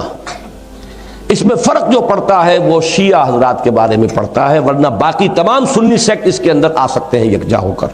اور اس کی وجہ کیا ہے کہ شیعہ حضرات کی سورسز آف دی سنہ مختلف ہیں ہم سے. ہمارے شافعی ہوں، مالکی ہوں، حنبلی ہوں، حنفی ہوں، وہی صحیح بخاری، وہی صحیح مسلم، وہی جامع ترمذی، وہی سنن ابی داؤد، وہی سورسز ہیں. جس کو حوالہ دینا ہوگا وہیں سے دے گا.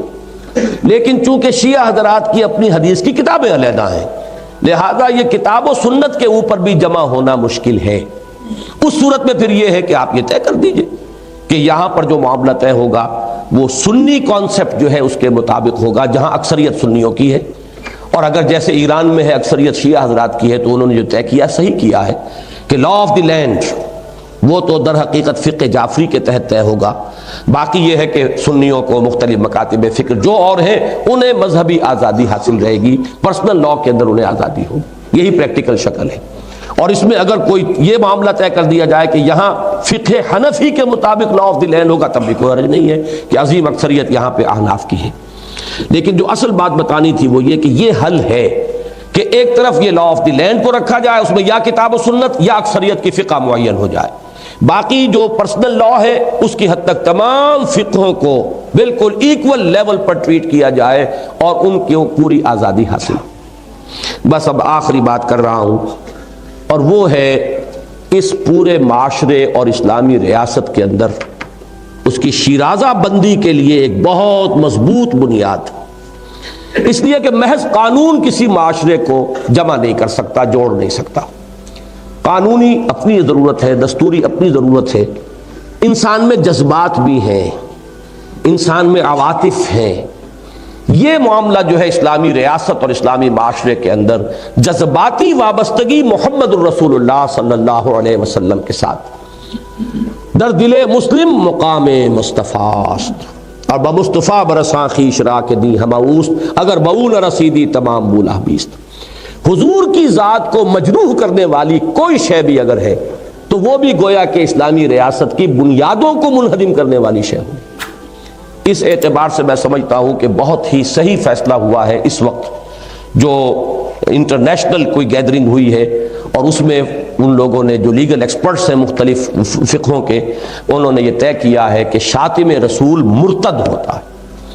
جیسے دین کی کسی بنیادی بات کا انکار کرنے والا مرتد ہو جائے گا اس کی تکفیر کی جائے گی، ایسے ہی رسول صلی اللہ علیہ وسلم کو گالی دینے والا یا آپ کی شان میں اس درجے کی کوئی یعنی گستاخی کرنے والا وہ بھی مرتد قرار پائے گا.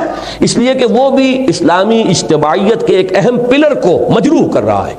اس لیے کہ یہ جذباتی اور قلبی وابستگی ہے محمد الرسول اللہ صلی اللہ علیہ وسلم کے ساتھ جو اس کے اندر حرارت اور حرکت اور جذباتی ہم آہنگی پیدا کرتی ہے اور تہذیبی ایک یونیفارمٹی پیدا کرتی ہے، کلچرل یونیفارمٹی. اس کی بنیاد در حقیقت یہ مرکزی شخصیت ہے محمد الرسول اللہ صلی اللہ علیہ وسلم کی. یہی وجہ ہے کہ سورہ حجرات کی جو آیتیں آج آپ نے سنی ہیں پہلی آیت میں تو وہ کانسٹیٹیوشنل بنیاد آ گئی، یا ایھا الذین آمنوا لا تقدموا بین یدی اللہ ورسولہ، اے اہل ایمان اللہ اور اس کے رسول سے آگے مت بڑھو. یہ تو کانسٹیٹیوشنل ہے، وہ دائرہ ہے جو میں بیان کر چکا جو ریپرزینٹ کر رہا ہے ڈیوائن ساورنٹی کو. اور پھر پوری تفصیل سے آیا لا ترفعوا اصواتکم فوق صوت النبی ولا تجہروا له بالقول کجہر بعضکم لبعض. وہ ترجمہ آپ سن چکے ہیں. اپنی آواز کو نبی کی آواز سے بلند نہ کرو، جس طرح تم بلند آوازی سے باہم گفتگو کر لیتے ہو ایسے نہ کر بیٹھنا، مبادا تمہاری ساری نیکیاں حبط ہو جائیں تمہیں پتہ بھی نہ چلے. اب یہ جو انداز ہے قرآن مجید کا یہ خود بتا رہا ہے کہ اسلام کی جو ملی زندگی ہے مسلمانوں کی اجتماعی شیرازہ بندی اس کی جہاں ایک وہ دستوری اساس ہے وہیں یہ ایک مرکز کا کھوٹا جو ہے وہ مرکزی شخصیت ہے محمد الرسول اللہ صلی اللہ علیہ وسلم کی. لہذا یہ ہے وہ بمصطفیٰ برساں خویش را کے دی ہماوست اگر بہو نہ رسیدی تمام بولا بیست. اسی پر میں اپنی گفتگو ختم کر رہا ہوں. معذرت خواہ ہوں بہت کہ میرا آج جو ہے 3 دن کا ریکارڈ میرا خراب ہو گیا. میں نے مسلسل 3 دن 1.5 گھنٹے میں بات اپنی ختم کی ہے لیکن آج غالباً میں 20 منٹ زیادہ لے گیا ہوں. معذرت خواہ ہوں خاص طور پر آپ حضرات سے، اس لیے کہ مجھے معلوم ہے کہ لمبی تقریر سننا خاصا مشکل کام ہے. میں بھی کرتا ہوں لمبی تقریریں لیکن کسی کی لمبی تقریر سن نہیں سکتا اور میں اس کا صاف اعتراف کرتا ہوں. بہرحال اب یہ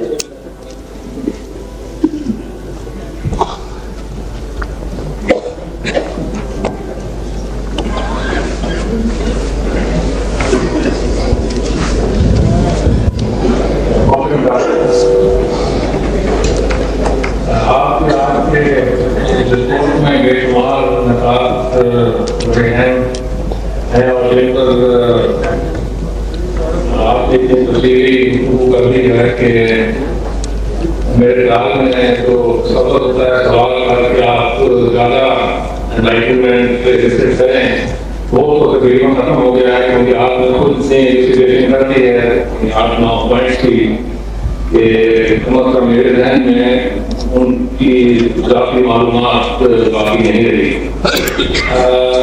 بہرحال کیونکہ آپ نے مجھے بتایا اس طرح مقبول ہونے کے لیے آپ کی اجازت سے میں 3-4 بڑے مختصر سے کامنٹ 3-4 پوائنٹس پہ کر دوں اور وہ بڑے کام سے کر رہا ہوں کیونکہ میں اپنے آپ کو اس میں بالکل سالو نہیں سمجھتا. میں نے 2-3 کتابیں لکھی ہیں اس پرٹیکولر سبجیکٹ پہ اور بے شمار مضمون بھی لکھے ہیں, لیکن پھر بھی آپ کی ریسرچ بڑی وسیع ہے اور ہو سکتا ہے کہ جو میں کروں وہ شاید آپ سے مطابقت بھی رکھتا ہو سکتا ہے کہ شاید نہ مل سکتا ہو, لیکن کیونکہ یہ پرسپیکٹو معاملہ ہے اور پرائمری مسئلہ ہے, اس میں اگر میں صلاح دے رہی ہوں تو آپ جان بلانی میں. سب سے پہلا مسئلہ ہے اس لیبل کی آپ نے تعریف کی ہے تھیوری ڈیموکریسی. جب ہم سائنٹیفک حساب سے کسی چیز پر لیبل لگاتے ہیں اس کا مطلب یہ ہوتا ہے کہ لیبل سے جو سننے والا ہے اس کی سمجھ میں آ جائے ہم کس چیز کا اشارہ کر رہے ہیں. ٹیبل, پنکھا, کرسی, میز, فزکس, کیمسٹری. جب ایسا ہم لفظ قائم کریں اور پھر اس کو استعمال کریں اور پھر یہ ایکسپیکٹ کریں کہ اگلا اس کا مطلب اس کے سننے سے سمجھ جائے گا اور جس کا خود مطلب سمجھنے کے لیے شاید اس سے بھی زیادہ تشریح کی ضرورت ہو, تو میرے خیال میں یہ ایکسرسائز بائی سیلف, اس کو لیٹن میں کہتے ہیں non sequitur, theory democracy by self سمجھانے کے لیے کتابوں کی ضرورت پڑے گی. تو میرے خیال میں یہ جو لفظ اسلامک ریپبلک ہے یہ بہت سارے ایکسپیرمنٹلی ہے. لفظ اسلام کا ریپبلک کا پہلے دن اس پہ کچھ گفتگو ہوئی تھی, کیونکہ اس طرح کا مقصد ہوتا ہے کمیونیکیشن, اور اگر کمیونیکیشن کے لیے ہمارے پاس اصطلاح جو ہے وہ کافی ہے, میری مکمل نہ ہو اور اس کی بات لیکن اتنی کافی ہے کہ اس پہ سمجھ آ رہے تو اس پہ اتفاق کرنی چاہیے. لیکن میری ناقص رائے میں جو لفظ اسلامک ریپبلک ہے یا اسلامک معاشرہ ہے اس سے بہتر ہو ہی نہیں سکتی کوئی بات, کیونکہ یہ تو ہمارے دین پر مبنی ہے. لہٰذا اگر کوئی فلسفی نو میٹر کتنا ہو بڑے روپے کا پورا ہو وہ سمجھے کہ وہ اس سے بہتر کوئی قائم کر سکتا ہے, تو میرا خیال میں یہ اتنی بڑی وزارت ہے جس کو فلسفیکلی جسٹیفائی کرنا بڑا مشکل ہے. میری اپنی کتاب ہے, اس کا نام ہے اسلامک ریپبلک, اور میں نے جب نام اس کے لیے سوچنے کی کوئی ریسرچ کی تو میں نے کافی لوگوں کے کتابیں پڑھی, اور سب سے جو میرا خیال ہے میرے خیال میں اس پہ اتھارٹیٹیو ورک ہے وہ ہے ولفرڈ کینڈلر سمتھ کا, جو یہاں پہ پرنسپل بھی رہے ہیں ہارورڈ یونیورسٹی اسکول کے ڈین تھے, جن کی 2 کتابیں ہیں اسلام ماڈرن ہسٹری اینڈ انڈرسٹینڈنگ اسلام, اور جنہوں نے اتنی انہوں نے تعریف کی ہے اسلام کی, شاید مسلمان بھی اتنی اسلام کی تعریف نہیں کر سکتا. اور انہوں نے اس میں جامع الفاظ میں کہا ہے کہ جہاں تک اسلام کے فلسفے کے سامنے کا تعلق ہے شاید انڈیا پاکستان مسلمان کی جو لیول ہے انڈرسٹینڈنگ کی وہ کسی جگہ پہ نہیں ہے. تو میرے خیال میں جو لفظ ڈیموکریسی کی آپ نے تعریف کی ہے کوآپریشن کی, اس سے میری ناقص رائے میں مسئلہ آگے نہیں بڑھتا ہے اور کنفیوز ہو جائے. یہ تو پہلا میرا پوائنٹ. دوسرا میرا پوائنٹ ہے وہ کچھ ریولوشنری نیچر کا ہے, اور وہ میں آپ میرا سب سے ایگری کریں گے, لیکن میں نے وہ ایک دفعہ عدالت میں بتایا تھا تو مجھے کورٹ نے کہا, سپریم کورٹ نے کہا کہ اس کو نہ اٹھائے, کیونکہ عالم جو ہیں ان کو اگر یہ سمجھ آ گئی کہ آپ یہ کہہ رہے ہیں تو وہ ریولوشن کریٹ ہے. پوائنٹ یہ ہے اس کا آپ نے کہا ہے اور اس کی بڑی تعریف کی ہے بار بار کہ اب کانسٹیٹیوشن میں بڑے مشکلات سے لفظ آ گیا ہے کہ اسلام کے منافی قانون نہیں بنے گے, اور یہ ریزولوشن بھی آ گیا ہے, اس کو ہم آرٹیکل 2 یہ کہتے ہیں.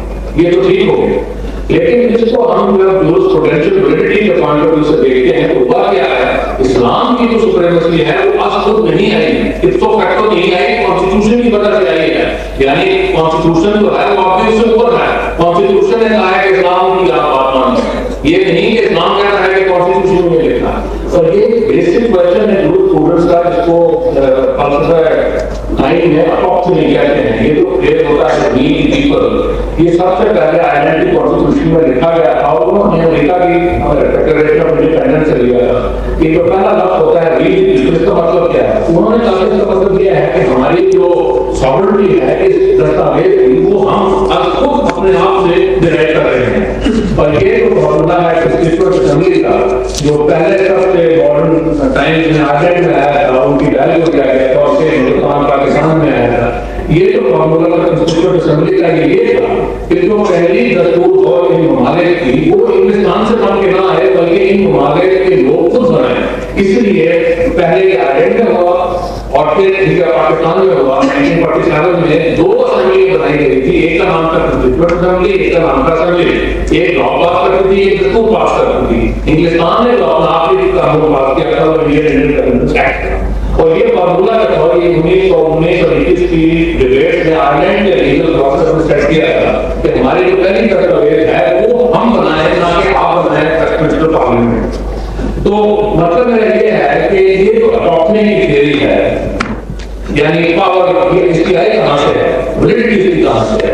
تو میرے خیال میں جو اسلام کو بھی درجہ دیا گیا ہے سپیریورٹی کا کانسٹیٹیوشن میں, یہ کانسٹیٹیوشن نے دیا ہے. اس کا مطلب اس کی سورس سیکولرسٹ ہے, اس کی کوئی ڈیوینیٹل سورس نہیں ہے.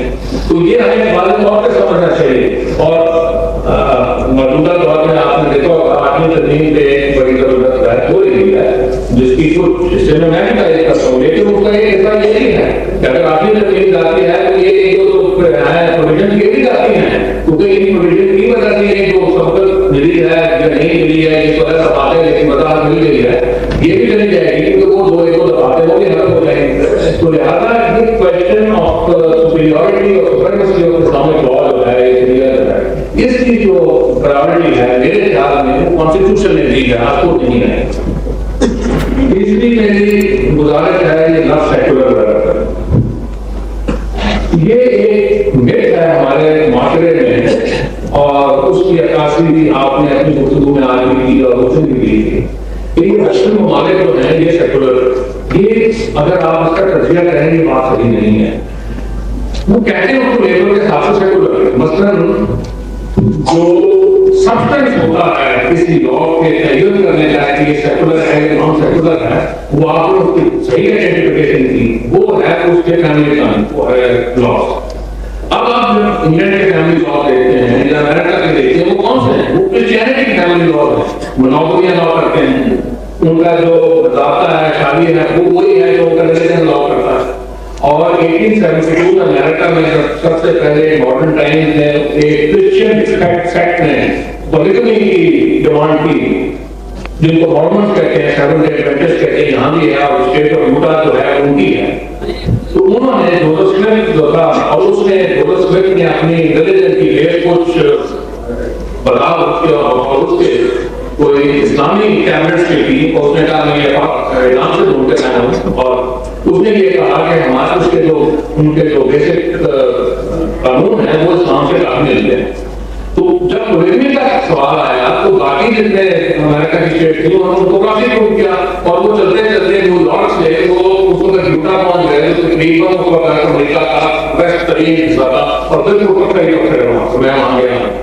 تو مطلب میرا یہ ہے ہندوستان کو دیکھیں یہ دیکھ ہے کہ وہ سیکولر اسٹیٹ ہے, وہ بالکل سیکولر اسٹیٹ نہیں ہے اس پوائنٹ آف ویو سے. بادشاہ جو ہے ریفارمیشن آفٹر 1538 جب کہ ہنری نے ریفارمیشن کی اور وہ کو جدا کیا تو وہ بھی جگہ ہو گیا. وہ اپوائنٹ کرتا ہے آرکیٹیکٹ آف یارک اور کینٹربری کو, وہ ڈیفینڈر آف دی فیتھ ہے. He is the head of the English church. ان کے نوٹس پہ لکھا ہوا ہے گاڈ وی ٹرسٹ. وہ شروع کرتے ہیں اپنی بائبل.